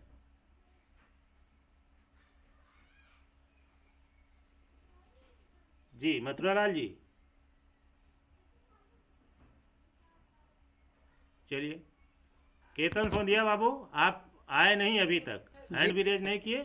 हाँ बोलिए सर, मथुरालाल जी बोलिए। जी जी आदरणीय, जी आदरणीय, जी आदरणीय। बताइए क्या कह रहे आवाज हैं? पहुंच रही है क्या मेरी? हाँ आवाज आ रही है, बताइए। जी आदरणीय, जी, मैं इन दादाजी को सादर प्रणाम करना चाहता हूँ, सादर मेरी तरफ से और मेरी जिला इकाई की तरफ से सादर नमन करना चाहता हूँ। हमारे बीच में मुझे बड़ी प्रसन्नता हो रही है, आज आत्मा मेरी प्रसन्न हो चुकी है, थाली सामने रखी हुई है, भोजन के लिए बैठा हुआ हूँ भोग लगा के। मुझे बहुत प्रसन्नता हो रही है कि हमारे बीच में हमें एक ऐसे खुली किताब मिल रही है जिसका कि हमको अध्ययन करने की जरूरत नहीं। हम जहाँ खोलेंगे, जिस पन्ने को खोलेंगे, उस पन्ने पे हमको कुछ ना कुछ नया मिलेगा जो है। हमारे बीच में पेंशनर्स के रूप में और हमारे वयोवृद्ध जामवंत के रूप में हमें आपका सहयोग चाहिए। जो दादाजी अभी बोल रहे थे, वो ऐसा मन के अंदर किसी प्रकार का वो ना रखें। हमारे लिए आपका अनुभव ही हमारे लिए जीवन की खुली किताब होगी। मैं आपका बहुत बहुत स्वागत करता हूँ अपनी ओर से, अपनी जिला इकाई की ओर से। और हम अपने आप को सौभाग्यशाली समझ रहे हैं कि आप जैसे संपूर्ण गतिविधियों को जीवन की देखने के बाद वो उस शासन प्रशासन को भी देखा है जिसमें कि राजे महाराजाओं की उसमें आपने जन्म लिया होगा, थोड़ा बहुत सुना होगा, समझा होगा, वो रीतियों कुरीतियों को सबको समझा होगा। वो सब चीजें हमको यहाँ मिलेंगी एक मंच पे। इसके लिए मैं सादर आभारी हूँ। बस इतना ही कहना चाहता हूँ। और ऐसे ही महापुरुषों को हमको बीच में लाना है, जो वयोवृद्ध हैं, पेंशनर्स हैं और अनुभवी हैं, जिन्होंने सब कुछ देखा हुआ है। बस धन्यवाद इतने के सर। बाद मैं अपनी बहुत वाणी को विराम देना चाहता हूँ। सादर आभार। जी, धन्यवाद, बहुत बहुत धन्यवाद सर। और जिला इकाई जबलपुर के अध्यक्ष राजेंद्र सिंह केवट सर, और उसके बाद फिर हम नाविक सर के पास पहुंचेंगे। जी, जिला इकाई जबलपुर अध्यक्ष राजेंद्र केवट सर जी, आप अपनी बातों को रखिए सर।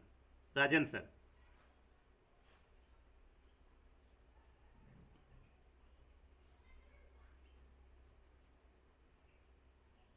राजेंद्र जी, चलिए। रमेश जी,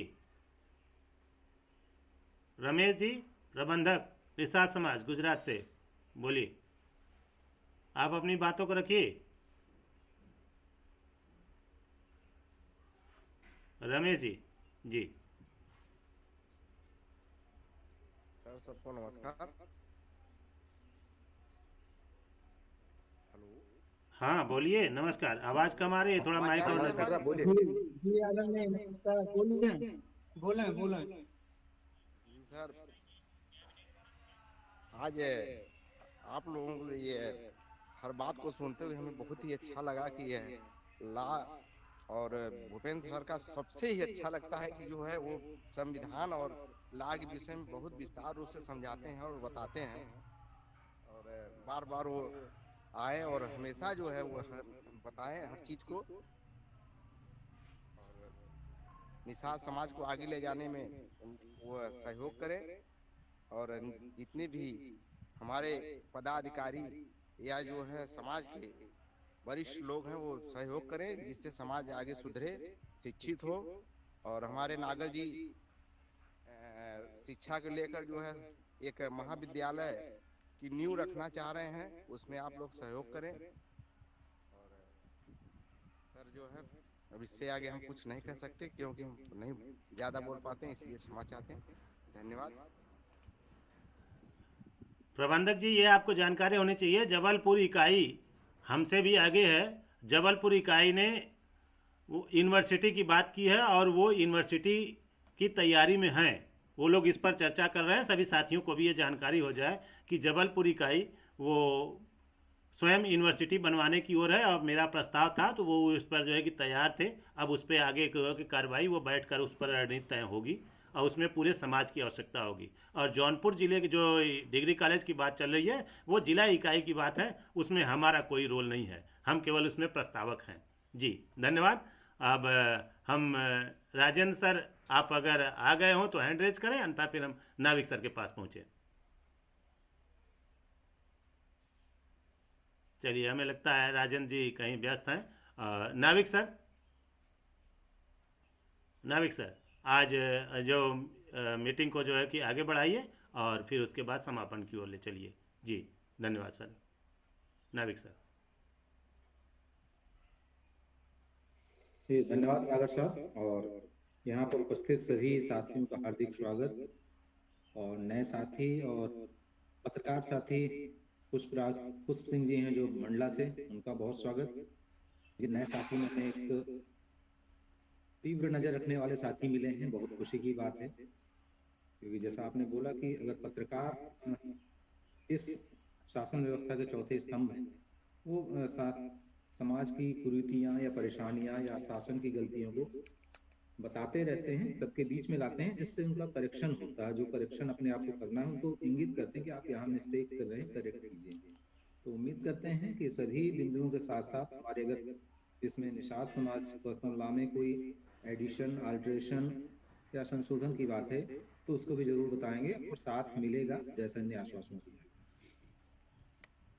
बात आई है कि हम लोग ये पिछले करीब 20 सप्ताह से मीटिंग कर रहे हैं, निषाद समाज के जो लॉ है उसकी PDF शेयर की, उसमें डिस्कस की। उसके बाद पिछले 4-5 हफ्तों से हम इस पे सलाह मांग रहे हैं, या जो भी कैसे इसको क्रियान्वयन किया जाए उस पर बात आ रही है, क्योंकि वो PDF बन चुके हैं, लेकिन संशोधन हमेशा होगा। आप लोग पढ़िए उसको, और अगर कहीं भी संशोधन की जरूरत है, एडिशन की जरूरत है, तो उसको सुझाव दें, उसको ऐड किया जाएगा, संशोधित किया जाएगा, और जरूरत पड़े तो वैसा सबके साथ मिलकर फिर और उसमें मूलभूत परिवर्तन भी किया जा सकता है, बशर्ते आप लोगों का साथ रहे और सक्रिय साथ। क्रियान्वयन में जैसा आया कि अगर हम हमारे साथ बुजुर्ग साथी जुड़े हैं, अभी रामसूख वर्मा जी, वो हमारे बिल्कुल कह सकते हैं भीष्म पितामह या मार्गदर्शन देने वाले साथी हैं। अर्जुन के रूप में हमारे बीच में नागर साहब हैं।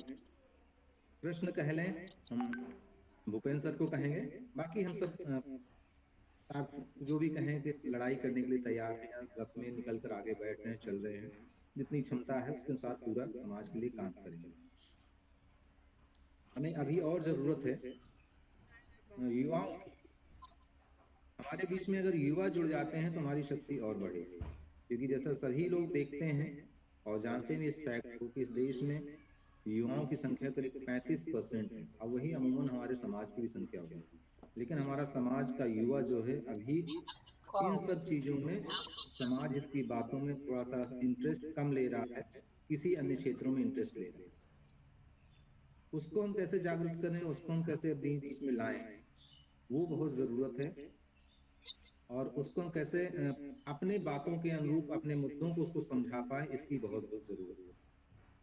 ये हमें ज़रूर सोचना होगा, अन्यथा थोड़ा सा भी हमको और समय लग जाएगा। जो हम सोच रहे हैं कि 2 साल लगे, 3 साल लगे, तो हो सकता है उसका 2 गुना समय लग जाएगा। बाकी बातों को हमारे भूपेंद्र सर ने बोल दिया कि क्यों ज़रूरी है, क्या वर्तमान में परिस्थिति है देश की, शासन में बैठे लोगों की, उसको मैं जानने की जरूरत है, उसको रिपीट नहीं करूँगा। अब बात आती है कि हम पर्सनल लॉ की क्या ज़रूरत है या क्यों ज़रूरत है। क्योंकि पर्सनल लॉ हमने जो इस टीम ने सोचा, समझा, बनाया, ये है कि जब तक हम किसी नियमावली से अपने आप को आबद्ध नहीं करेंगे, उस नियम को मानने के लिए नियम नहीं बनाएंगे, तैयार नहीं होंगे, तो हमारा थोड़ा जो प्रोग्रेस है सिस्टमेटिक नहीं होगी। सिस्टमेटिक का मतलब मैं थोड़ा सा एग्जांपल दे दूं कि अगर आपके पास 24 घंटे रहते हैं और जो व्यक्ति दिनचर्या बना लेता, अपनी डायरी बना लेता है या अपने समय सारणी बना के उस पर काम करता है, तो उसके सभी काम पूरे हो जाते हैं और ऑलमोस्ट ऑल व्यवस्थित रूप से पूरे हो जाते हैं। और जो उनको नहीं, टाइम टेबल नहीं बना पाता या अपनी जो है समयावली नहीं बनाता, उसका पालन नहीं करता, उसका पूरा दिन चला जाता है, रिजल्ट कुछ नहीं निकलता और अंत में पश्चाताप मिलता है। और चूंकि इस PDF या निषाद समाज पर्सनल में कोई भी अपने आप में सर्वोपरि नहीं है। बिल्कुल वैसे ही कॉन्सेप्ट है जैसा संविधान में है कि कोई भी संस्था यानी कोई भी अंग उसका अपने आप में सर्वोपरि नहीं, सब एक दूसरे से बंधे हुए हैं, एक दूसरे को कंट्रोल करने पर है। यानी निरंकुश कोई भी व्यवस्था नहीं है या कोई भी विंग इसकी निरंकुश नहीं रहेगी। ये इसकी बहुत बड़ी खूबी है। और इसको जब हम लोगों के बीच में लेके जाएंगे तो 2-4 चीजें, जैसे मैं अपनी बात कह रहा हूँ, प्रकाश जी ने बोला, और सभी लोगों का कंसर्न रहता है कि आखिर हमारे समाज को मिलेगा क्या, या जो जुड़ेगा उसको मिलेगा क्या। तो पहला क्वेश्चन मेरा है कि अगर आप कहीं जुड़े हैं नॉन फाइनेंशियल ऑर्गेनाइजेशन में, यानी जहाँ आपको सैलरी नहीं मिल रहा, कहीं वेतन नहीं मिल रहा, मजदूरी नहीं मिल रही, तो आप सोचिए अगर उस संस्था में जुड़े हैं आप, किसी भी संस्था में इस अलावा के अलावा, तो अपने आप से प्रश्न कीजिएगा कि वहां आपको क्या फाइनेंशियल बेनिफिट मिलता है। अगर किसी अन्य संगठन में आप बिना फाइनेंशियल बेनिफिट के वहां जुड़ रहे हैं, यानी आपकी विचारधारा मिल रही है, वो भी समाज के हित में आप सोच कर जुड़े होंगे और समाज हित में काम कर रहे हैं, तो आखिर इसमें हम पहला क्वेश्चन केवल फाइनेंशियल हित की बात क्यों करते हैं? क्या समाज के लिए जो भी हमारी अर्निंग है 5% 2% साल में हम कह रहे हैं, अभी हर महीने देने की तो बात ही नहीं हो रही, या बहुत नॉमिनल है 100 रुपए महीने अगर रखते हैं, क्या हम इतनी भी सहयोग राशि देने को अभी हमारी क्षमता नहीं हो पाई? ये अपने आप से पूछना पड़ेगा। अगर इसका उत्तर हाँ में मिलता है तो फिर आपको ईमानदारी से इसमें सहयोग करना है और लग जाना चाहिए। और मैं तो यहाँ भी अपनी बात कहूँ अगर नागर साहब की और सबकी सहमति से, कि ठीक है, अगर आप सोचते हैं कि यार इसमें सभी उपबंध या सभी विषय नहीं टच कर पा रहे हैं, तो एक दो विषय आप टच कर लीजिए, एक दो विंग बताइए कि इसमें हमें अच्छा लगा, उसमें सहयोग कर दीजिए। जैसे मैं आज एक मीटिंग, जैसा मैंने शुरू में लिखा था कि मैं एक मीटिंग में जुड़ा था, ओबीसी की मीटिंग चल रही थी, तो उसमें यह था कि जो ओबीसी में 13% रिजर्वेशन पर होल्ड है, 14% यहाँ भी दिया है, तो एडवोकेट्स लोग आर्डिंग करते, तो वहाँ उनका एक सुझाव था कि जो भी एग्जाम में बैठे हैं वो एक रिट लगाएं। मैं इसको शेयर कर रहा हूँ इसलिए मैं उसी संदर्भ में बोल रहा हूँ। तो रिट लगाने के लिए वही होता है जो उसमें पक्षकार होता है, जिसका पक्ष प्रभावित हो, हित प्रभावित, वही रिट लगा सकता है। तो हमारे जो युवा साथी माली होते हैं जो तैयारी करते हैं, उनके पास फाइनेंशियल पोजीशन नहीं होती है, उसमें कई साथी आए कि ठीक है, किसी एक साथी का जो रिट का खर्चा आएगा, यानी जो भी 2-2.5 हजार हम शेयर कर लेंगे। तो ये भावना हमें लानी है कि अगर हम किसी भी संस्था के लिए, किसी भी समाज के लिए काम करना चाहते हैं, हमारे पास समय नहीं है, तो हम फाइनेंशियली कुछ उसको सपोर्ट करें। और मेरे से आज के समय में 1000-2000 साल भर में दे देना कोई बहुत बड़ी बात नहीं है, ये आपको स्वयं आकलन करना पड़ेगा। और इसके साथ साथ आप हर रविवार को हर मीटिंग में जुड़िए, समय दीजिए। समय बहुत कीमती है हमारे लिए और आपके लिए, हमारे सेंस में इसमें कि समाज के लिए आप जब समय देंगे तो समाज के लिए कीमत निकलेगी, अपने लिए देंगे तो अपने लिए निकाल पाएंगे, समाज के लिए समय दीजिए। तो जब हम आपस में बैठते हैं, बात करते हैं, तो डिफरेंट व्यू आते हैं, सभी तरीके आते हैं कि हम कैसे काम करें, और फिर हमारा एक जो समूह है वो बढ़ता है। और कहते हैं ना, एक दूसरे को देखकर ही ताकत मिलती है। अकेले अगर हम बैठे रहेंगे, कितने भी बड़े पद पर हों, कितने भी सक्षम आदमी हों, लेकिन जब तक हम समूह नहीं तैयार करेंगे तो हमारी संख्या नहीं दिखेगी और रिजल्ट भी नहीं आएगा। तो मेरा सबसे आपसे आग्रह है कि आइए और जहां भी आप हैं वहां काम कीजिए, और यहाँ जो बिंदु आपको अच्छे लग रहे हैं, जब हम कोई काम आगे ले रहे हैं तो उसमें आकर सहयोग कीजिए। और पुनः रिपीट करूंगा कि इसकी संस्था की सदस्यता के लिए आपको बिल्कुल नॉमिनल कॉस्ट है 100 रुपए। और 100 रुपए सदस्यता वाली बात जो आती है कि जब हम किसी संस्था के सदस्य बन जाते हैं तो हमें एक अंदर से फीलिंग होती है कि हम इसमें, हमारा सहयोगी हमारी संस्था है। 2-3 साल पहले बैक ले जाऊंगा, जब राम मंदिर का चल रहा था, उद्घाटन चल रहा था, सॉरी कंस्ट्रक्शन की एक संघर्ष चल रहा था, बिल्कुल उसके पहले से विश्व हिंदू परिषद ने बोला कि आप कम से कम एक ईंट का दान दीजिए। एक ईंट की कीमत क्या है? 3 रुपए, 4 रुपए, 5 रुपए। लेकिन उनका कॉन्सेप्ट था कि अगर किसी आदमी का 1 रुपए भी कहीं लग जाता तो उसमें एक आत्मीयता आती है, उसमें संबंध बनता है, वो उनकी भावना थी। यही चीज आई थी जब माली मंदिर का उद्घाटन हो रहा था या प्राण प्रतिष्ठा के पहले कुछ भूमि पूजन हो रहा था, तो ये कहा गया था कि हर स्थानों से हम मिट्टी लाएंगे, जल लाएंगे, और बहुत से लोग अपने आप लेकर गए थे। तो हमें इमोशनली, यानी जो हमारी भावनाएं हैं अंदर की, वो हमें परिलक्षित होनी चाहिए कि हम इस समाज के प्रति लगाव रखते हैं। तो एनी हाउ जिस रूप में हम सहयोग कर सकें उस रूप में सहयोग करना चाहिए। जब तक हम ये इमोशंस नहीं जोड़ पाएंगे लोगों के बीच, या हमारे लोग इमोशनली नहीं जुड़ेंगे, तब तक हमारी बात बनेगी नहीं। क्योंकि यहाँ पर प्रॉफिट देखिए तो सबका देखिए, पूरे समाज का देखिए। जो आपको दिख नहीं रहा किसको प्रॉफिट जाएगा, अभी नहीं देख पा रहे हैं किस बंदे को प्रॉफिट देंगे, लेकिन पूरे समाज को प्रॉफिट जाएगा, ये हमारा मानना है। इस भावना के साथ कीजिए कि हम अदृश्य को प्रॉफिट दे रहे हैं, लेकिन अदृश्य में हम भी समाहित हैं, हमारा समाज भी समाहित। इस भावना से आइए, जुड़िए, और जो जहां भी साथी हैं सबका साथ लीजिए और सबका साथ दीजिए। जो संगठन काम कर रहे हैं, अच्छा कॉज कर रहे हैं, उनको भी जरूर समर्थन जरूर दीजिए। अगर आप फिजिकली नहीं जा पाते तो फाइनेंशियली कर दीजिए, विचारों से समर्थन दीजिए, मीटिंग में आइए, ये हम थोड़ा सा जन जागरण कह लें या लोगों को अपने बीच में साथ में शामिल करने के लाते हैं, और कोशिश कीजिए कि युवाओं को साथ मिलाइए, मेरा सबसे आपसे आग्रह है। और बुजुर्ग साथी और युवा साथी जो हैं, हाँ वो तो बहुत जरूरी है, लेकिन भावी पीढ़ी तैयार करना है, शक्ति चाहिए, ऊर्जा चाहिए, तो युवाओं के पास है, वो आएगी तब और हमारी शक्ति बढ़ेगी। धन्यवाद। मैं अभी इतना ही अपनी बात रखना चाह रहा हूँ। धन्यवाद सर, बहुत बहुत धन्यवाद। और धन्यवाद सर। अब ये तो निश्चित है कि हमें युवाओं के साथ बिना हम नहीं चल पाएंगे, और युवाओं की आवश्यकता है। हालांकि जब हमारी स्थानीय इकाई बनेगी तो जो हमारे बच्चे हैं और जो हमारे युवा हैं वो साथ हो जाएंगे। जो कुछ दिशा में भटके हुए हैं तो उनको भटके नहीं हैं। हकीकत ये है कि एक तो पढ़ाई लिखाई नहीं कर पाए, समाज का सही सहयोग नहीं मिल पाया, और उसके बाद जैसे ही वो थोड़ा सा बड़े होते हैं तो उनके ऊपर आ जाती है अपने परिवार को पालने की व्यवस्था, बजट की जो है दिक्कत। तो ऐसी स्थिति में वह समाज में साथ नहीं आ पाते हैं। ये सबके साथ हुआ है, और यही राजनीति तो पहले चली गई कि जैसे ही जब आपके खाने की दिक्कत आ जाएगी तो आप सोच नहीं पाएंगे। तो ये स्थिति है, और हम लोग थोड़ा सा जो इससे बाहर निकल चुके हैं, थोड़ा बहुत उससे उबरे हुए हैं, थोड़ा बहुत उभरे हुए हैं, बहुत ज़्यादा नहीं उभरे हैं। तो हम लोगों की जिम्मेदारी है कि उनको देखते हुए और उनको ऐसी व्यवस्था दिया जाए कि उनको यह सोचना न पड़े कि हम अगर इधर आते हैं, इधर चलते हैं तो हमारे परिवार के लिए दिक्कत हो जाएगी, हम चल नहीं पाएंगे। तो ऐसी व्यवस्था जल्दी ही दिया जाने वाला है। जैसे कि आपको थोड़ा सा अवगत करा दें कि हमारे गांव के बगल में स्थानीय इकाई ऊदपुर है। ऊदपुर ने व्यवस्था दिया है कि वो इकाई जैसे ही स्थापित होगी, स्थापित होने के 1-2 महीने के अंदर स्थानीय इकाई वहाँ की एक गैराज डालेगी लोहे की। चूँकि वहाँ के लगभग 70% लोग लोहे का वेल्डिंग इत्यादि का काम करते हैं, तो वो जो है कि लोहे का गैराज डालेगी वो स्वयं समूह ऊदपुर स्थानीय इकाई। और वहाँ डाल करके जो वहाँ के बच्चे हैं जो बाहर कमाते हैं, वो जब बाहर कमाने जाएंगे तो जाएंगे, जब आ जाते हैं तो उसी अपने गैराज में काम करेंगे, और वहाँ से समाज के लिए प्रोडक्शन होगा, और उससे जो आय होगी 50% समाज का होगा, 50% वहाँ के लोगों का होगा।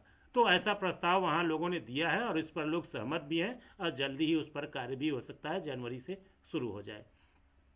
तो वहाँ के जो युवा होंगे वो ऑलरेडी अपने समाज में अपने आप जो है कि इकाई में जुड़ जाएंगे। तो ये व्यवस्था देना हमारा आपका फ़र्ज है, और इसी चीज़ को पर्सनल लॉ में इसको भी व्यवस्थित किया गया है। और सभी साथियों ने बहुत बहुत जो है कि समय दिया। और किसी को और कुछ कहना है? केतन सोंधिया बाबू, आप बात नहीं रख सके अपनी। केतन सोंधिया बाबू कई बार आए और अपनी बात नहीं रख सके, या अगर देखिए केतन सोंधिया नाम से अगर आईडी कोई आउट हो तो भाई वो अलग बात है, तब तो हम जुड़ने नहीं देंगे। और नहीं तो आप अपनी बात रखिए आके सामने 2 मिनट। और राजेंद्र सर अगर आ चुके हों, कुछ कह सकते हों अपनी बात, चूँकि वो भी नहीं रख सके हैं, तो वो भी अपनी बात रखें।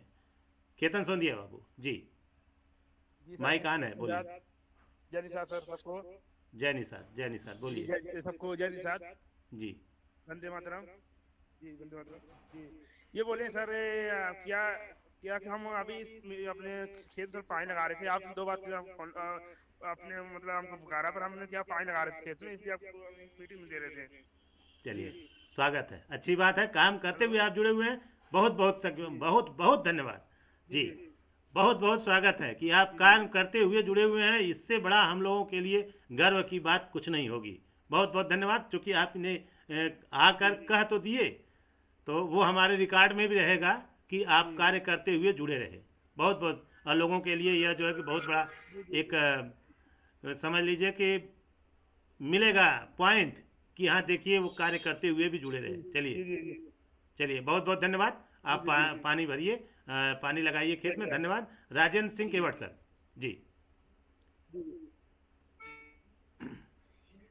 जी आदरणीय जी।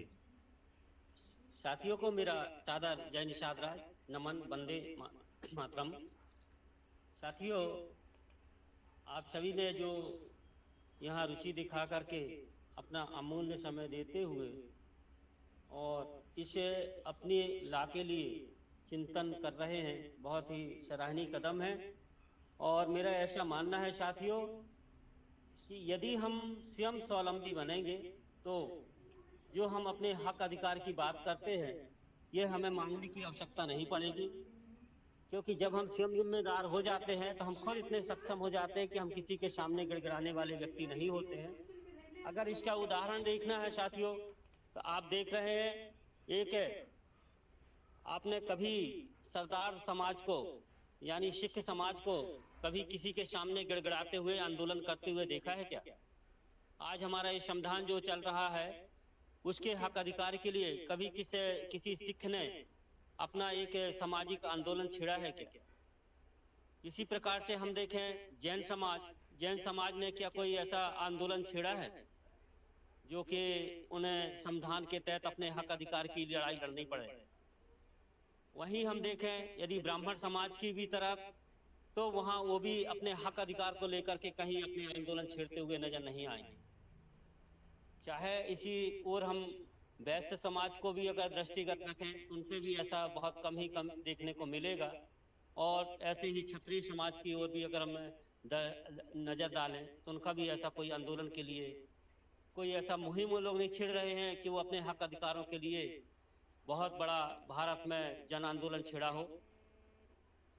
तो मेरा यही कहना है साथियों कि यह ऐसे उदाहरण हैं कि जिन्होंने अपना स्वयं का शक्ति निर्मित की है, और जब उनकी स्वयं की शक्ति निर्मित हो चुकी है तो उनके हक अधिकार ऑटोमेटिक उनको प्राप्त हो रहे हैं। आप देख रहे हैं जैसे EWS का ही उदाहरण लें तो उन्होंने किसी प्रकार का भी कहीं कोई आंदोलन नहीं छिड़ा, और लेकिन उनको वह आरक्षण 10% का प्राप्त हो चुका। जैनियों की अगर नजर रखें तो जैनियों ने भी कहीं कोई आंदोलन नहीं छिड़ा, लेकिन उनकी जो भी जरूरतें हैं वह पूरी हो रही हैं, बल्कि वह समाज ऐसे बने हुए हैं कि वो बल्कि दूसरों को अपना जो हेल्प है वह दे रहे हैं। सिखों के भी आप नजर डालेंगे तो सिख समाज भी आज अपने ही समाज को नहीं, आज वो इतने ज्यादा सक्षम हो गए हैं कि अन्य जो पूरा भारतवर्ष है उन सभी लोगों को बिना जाति भेद का नजर रखते हुए और सबके लिए वो इतना बड़ा कार्य कर रहे हैं कि जिसकी हम कल्पना भी नहीं कर सकते हैं। तो क्या हम इसी बातों को ध्यान पे रखते हुए उनसे प्रेरणा लेकर के क्या हम भी ऐसे कदम नहीं उठा सकते? क्यों नहीं? क्योंकि हमारी, जैसा आपको बार बार यह बात हमारे इस निषाद ट्रस्ट मंच हो या अन्य मंचों से भी यह बात सामने आती है कि हमारा देश सोने की चिड़िया था। अब सोने की चिड़िया कहीं कोई सोने का कोई चिड़िया तो थी नहीं। सोने की चिड़िया का मतलब ही सामर्थ्य है, स्वावलंबी समाज का है। तो हमारा यह स्वावलंबी समाज था, आज हम कहाँ उसको विलुप्त हो रहा है, इसके लिए कौन जिम्मेदार है? इसी के चिंतन की दृष्टि से यह सब कार्य को किया जा रहा है। तो मेरे साथियों, आइए, यह मंच एक ऐसा मंच दिया जा रहा है कि जिसके माध्यम से हम अपने दिशा निर्देश अपने लिए बना रहे हैं, उसी के तहत आगे की पीढ़ी के लिए एक हम मार्ग दे रहे हैं कि हमें समाज को किस तरीके से चलाना है, कैसे उसका जो विधि विधान है उसके अनुसार हम उसको समाज को एकजुट बना करके आगे बढ़ें। कई संगठनों में बटा हुआ समाज को हम एकजुट कैसे करें, इन्हीं सभी चिंतन को लेते हुए इस पर्सनल लॉ को लाया गया है। पर्सनल लॉ वैसे भी हमारा जो लॉ है वो स्मृति के रूप में था, लेकिन आज आप देख रहे हैं कि जो पूंछ परख है वह केवल लिखित साहित्यों की हो रही है। उन्हीं के अनुसार समाज अनुसरण कर रहा है, और चूंकि हमारा जो संविधान है वो स्मृति के रूप में था, तो यही कारण है कि हमारा समाज दिग्भ्रमित है, कई भागों में बटा हुआ है और अपने आप की शक्ति को पहचान नहीं पा रहा है। तो यही एक कोशिश की गई है कि हम जो स्मृति के रूप में हमारा समाज था उसे एक साहित्य में प्रो करके और समाज को आगे का दिशा दर्शन दिया जा रहा है कि हमारी क्या रूपरेखा थी, हमारी जड़ें क्या थी, हमारा क्या इतिहास था। इन सब बातों को देखते हुए हम अपनी जो दिशा निर्देश बना रहे हैं उस पे आप सभी का आह्वान है, आइए और इसमें अपना अपना कदम से कदम मिला करके, हाथ से हाथ मिला करके, कंधे से कंधा मिला करके आगे बढ़ने का प्रयास करें। बस यही इस संगठन का या ट्रस्ट का उद्देश्य है, और इसमें जितना ज़्यादा आपका सपोर्ट उतना ही जल्द हम इस दिशा में समाज को एक समृद्ध समाज के रूप में परिणित कर सकेंगे। इन्हीं भावों के साथ में हमारे सारे साथी लोग लगे हुए हैं, तो उसमें आपका भी अंश चाहिए साथियों। हम यहाँ पे समर्पण की बात कर रहे हैं, किसी प्रकार की कहीं चंदे की बात नहीं है साथियों कि हम कोई चंदे की बात यहाँ पे कर रहे हैं। यहाँ समर्पण का भाव रख करके आइए, क्योंकि समर्पण एक ऐसे, जब आप समर्पित हो जाएंगे, ये धन वगैरह की जो हम चिंता कर रहे हैं, ये सबकी आप समर्थन चाहिए और आपका समर्पण चाहिए। तो जब हम आप इस विचारों पे आ जाएंगे, आपका समर्पण भाव आ जाएगा, तो हमारी जो भी हम विचार कर रहे हैं अपनी आर्थिक समस्याओं को लेकर के या एकजुटता को लेकर के, वह सारी समस्याएं निश्चित ही हमारी दूर होंगी। केवल आप में एक समर्पण भाव, जो भी आप अंश के रूप में अपने योगदान करते हैंगे, वही हमारी एक बहुत बड़ी बीज के रूप में शक्ति बनेगी और वही बीज बन करके वे फल प्राप्त होंगे। तो हम बिल्कुल निश्चिंत रहें और लोगों तक इस संदेश को पहुंचाएं, उन पर अपनी बात को रखें कि यह क्या हम करने जा रहे हैं। उदाहरण दें, लगातार अभी आप इन्हें हमारी जो वेबिनार है मंगलवार और रविवार को हो रही है, उनसे जुड़ेंगे तो निश्चित ही धीरे धीरे करके ये सारे जो आपके मनो दिलो दिमाग में जो प्रश्न खड़े हो रहे हैं, धीरे धीरे करके शांत होंगे और आप खुद एक सक्षम व्यक्ति बनेंगे। क्योंकि यहाँ पे एक हम व्यक्ति निर्माण की बात कर रहे हैं कि व्यक्ति का जब निर्माण होगा तो बाकी चीज़ों का निर्माण ऑटोमेटिक होने लगेगा।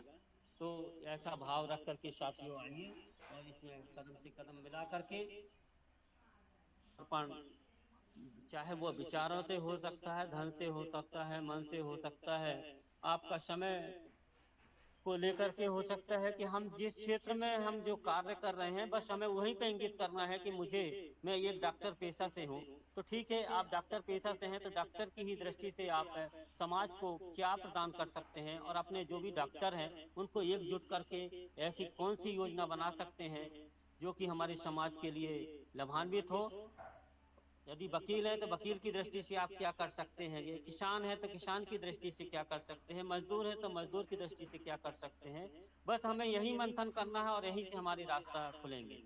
हम कोई भी व्यक्तियों को यह आह्वान नहीं करते हैं कि यदि आप डॉक्टर हैं तो आप इंजीनियर के काम करने के लिए आप आइए और वह जिम्मेदारी लेकर के यहाँ पे जुड़ जाइए। नहीं, आप जो पेशे से आप जुड़े हैं उसी दृष्टि पे वहीं आपका दिशा दर्शन होना चाहिए और वहीं पे आप कितना क्या समाज के लिए राष्ट्रीय हित में अपना योगदान कर सकते हैं। सर्व समाज का जिसमें हित हो, ऐसे विचारों को आप लाइए और उन विचारों को इन बैठकों पर दीजिए। तो उनको जो भी अच्छी अच्छी बातें आपकी होगी उसे समाहित करते हुए और समय समय पर जो यदि संशोधन की बात, जैसे हमारे आदरणीय आर नाविक जी ने आपको पहले ही इंगित कर चुका है कि समय के साथ में परिवर्तन इसमें किए जाएंगे, लेकिन आप आइए तो सही और सही दिशा पर जब चलने लगेंगे तो ये सारी बातें हमारे समाज के लिए एक लाभकारी रास्ता देगा। हमारे नागर साहब जी हैं, भूपेंद्र साहब जी हैं, ये इतने चिंतनशील समाज के प्रति हैं कि हमारा समाज कैसे जल्द से जल्द अपने पैरों पर खड़ा हो सके। जो भी हमारे संविधान में बातें लिखी गई है, उन्हीं संविधान की बातों को ही यहाँ पे अनुसरण करते हुए ही अपना पर्सनल लॉ बनाया गया है। कहीं ऐसा लोगों के दिमाग में कई बार सुनने को आता है कि जब हमारा ऑलरेडी संविधान बना हुआ है तो फिर इस संविधान की क्या आवश्यकता। तो साथियों, ऐसा नहीं है। जो हमारी संविधान ने जो हमें बातें अपने संविधान के अंदर लिखी है, उन संविधान का ध्यान पर रखते हुए पर्सनल लॉ की बात हो रही है। और पर्सनल लॉ एक अपना एक परिवार मानिए कि जिस प्रकार से आप अपने परिवार को चलाने के लिए अपनी योजनाएं बनाते हैं, तो यहाँ भी जो ये पर्सनल लॉ है ये अपने पूरे समाज को चलाने के लिए योजना बनी है। तो ऐसा भाव रख करके इसमें निसंकोच बातों को लोगों तक पहुंचाइए और अपना समर्थन जुटाइए और अपने समाज को मजबूत करिए। इन्हीं बातों के साथ में मैं सभी का हृदय से अभिनंदन, स्वागत, वंदन करते हुए अपनी वाणी को विराम देता हूँ। मैं राजेंद्र सिंह केवट, अपना राष्ट्रीय निषाद संघ जो हमारा है उससे प्रदेश महासचिव का दायित्व है और अपना जो जिसमें मंच के माध्यम से आज बात कर रहे हैं उसके लिए मैं जिला अध्यक्ष अपना जबलपुर से हूँ। तो मेरा ऐसा मानना है कि आइए साथियों, यहाँ पे पूरी बात है पूरे निषाद समुदाय को एकजुट करने की है। और निषाद समुदाय से मतलब है जल जंगल जमीन से जो भी हमारे समाज से जुड़े हुए लोग हैं उन सभी को एकजुट करने का है। पहले तो हमारा यह उद्देश्य है कि हम जिन जिन जातियों को हम बिल्कुल करीब से जानते हैं, हमारी जो जलवंशीय जातियाँ हैं उन करीब जातियों तक हम अपनी पहुंच को पकड़ को बना रहे हैंगे। और सनई सनई यदि हम निषाद समाज की बात करें तो निषाद समाज तो इतना विस्तारित है कि आप पूरे अपने राष्ट्र को क्या विश्व को जोड़ सकते हैंगे। वह इसमें इतना बड़ा आपको यह पैगाम दिया गया हैगा। तो हम सने सने जहां हम जितने लोगों को जानते हैं या अपना मानते हैं उन तक ही अपनी पहुंच बनाइए। और दूसरे साथी भी यदि हमारे साथ में आते जा रहे जो आदिवासी वनवासी के रूप में हैं, लेकिन अपने आप को अज्ञानता की वजह से या वर्तमान की स्थितियों को देखते हुए अलग थलग में पड़े हुए हैं, उन तक भी अपनी पहुंच बनाइए तो निश्चित ही हम आगे बढ़ेंगे। बस इन्हीं शब्दों के साथ में मैं आप सभी का हृदय से स्वागत वंदन अभिनंदन करते अपनी वाणी को विराम देता हूँ। धन्यवाद साथियों। जय भारत, जय निषाद। धन्यवाद जिला अध्यक्ष जबल महोदय, बहुत बहुत धन्यवाद सर, बहुत बहुत धन्यवाद आपका कि आप हमेशा इस चीज़ से लगे हुए हैं और आपके ऊपर बहुत बड़ी जिम्मेदारी एक दी गई है।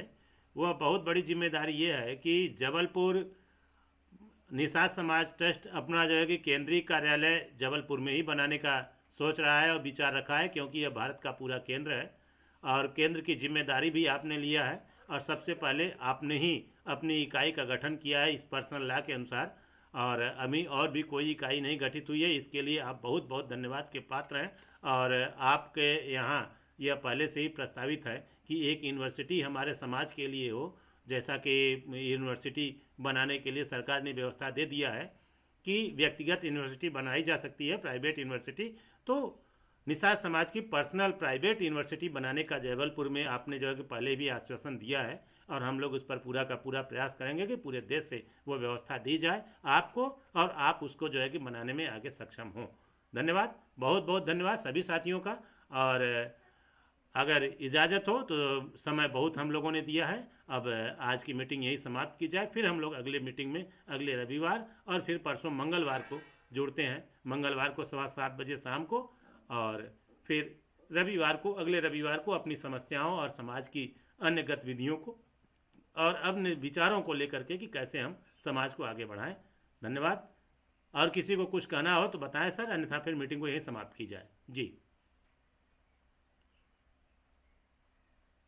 रमेश चंद्र वर्मा सर, आप एज ए संरक्षक हैं, जैसा इजाज़त दीजिए। वर्मा सर, चलिए, चूँकि बच्चे होंगे तभी वो ऑन कर सकते हैं। और पुष्प सिंह सर, मीटिंग समाप्त की जाए। जी सर। जी धन्यवाद सर। जी मीटिंग समाप्त की जाती है, फिर हम लोग अगले डेट में मिलते हैं। नाविक सर, मीटिंग समाप्त की जाती है, फिर अगले डेट पे मिलते हैं, अगले रविवार को और आपकी मीटिंग में मंगलवार को। जी धन्यवाद सर, बहुत बहुत धन्यवाद सर।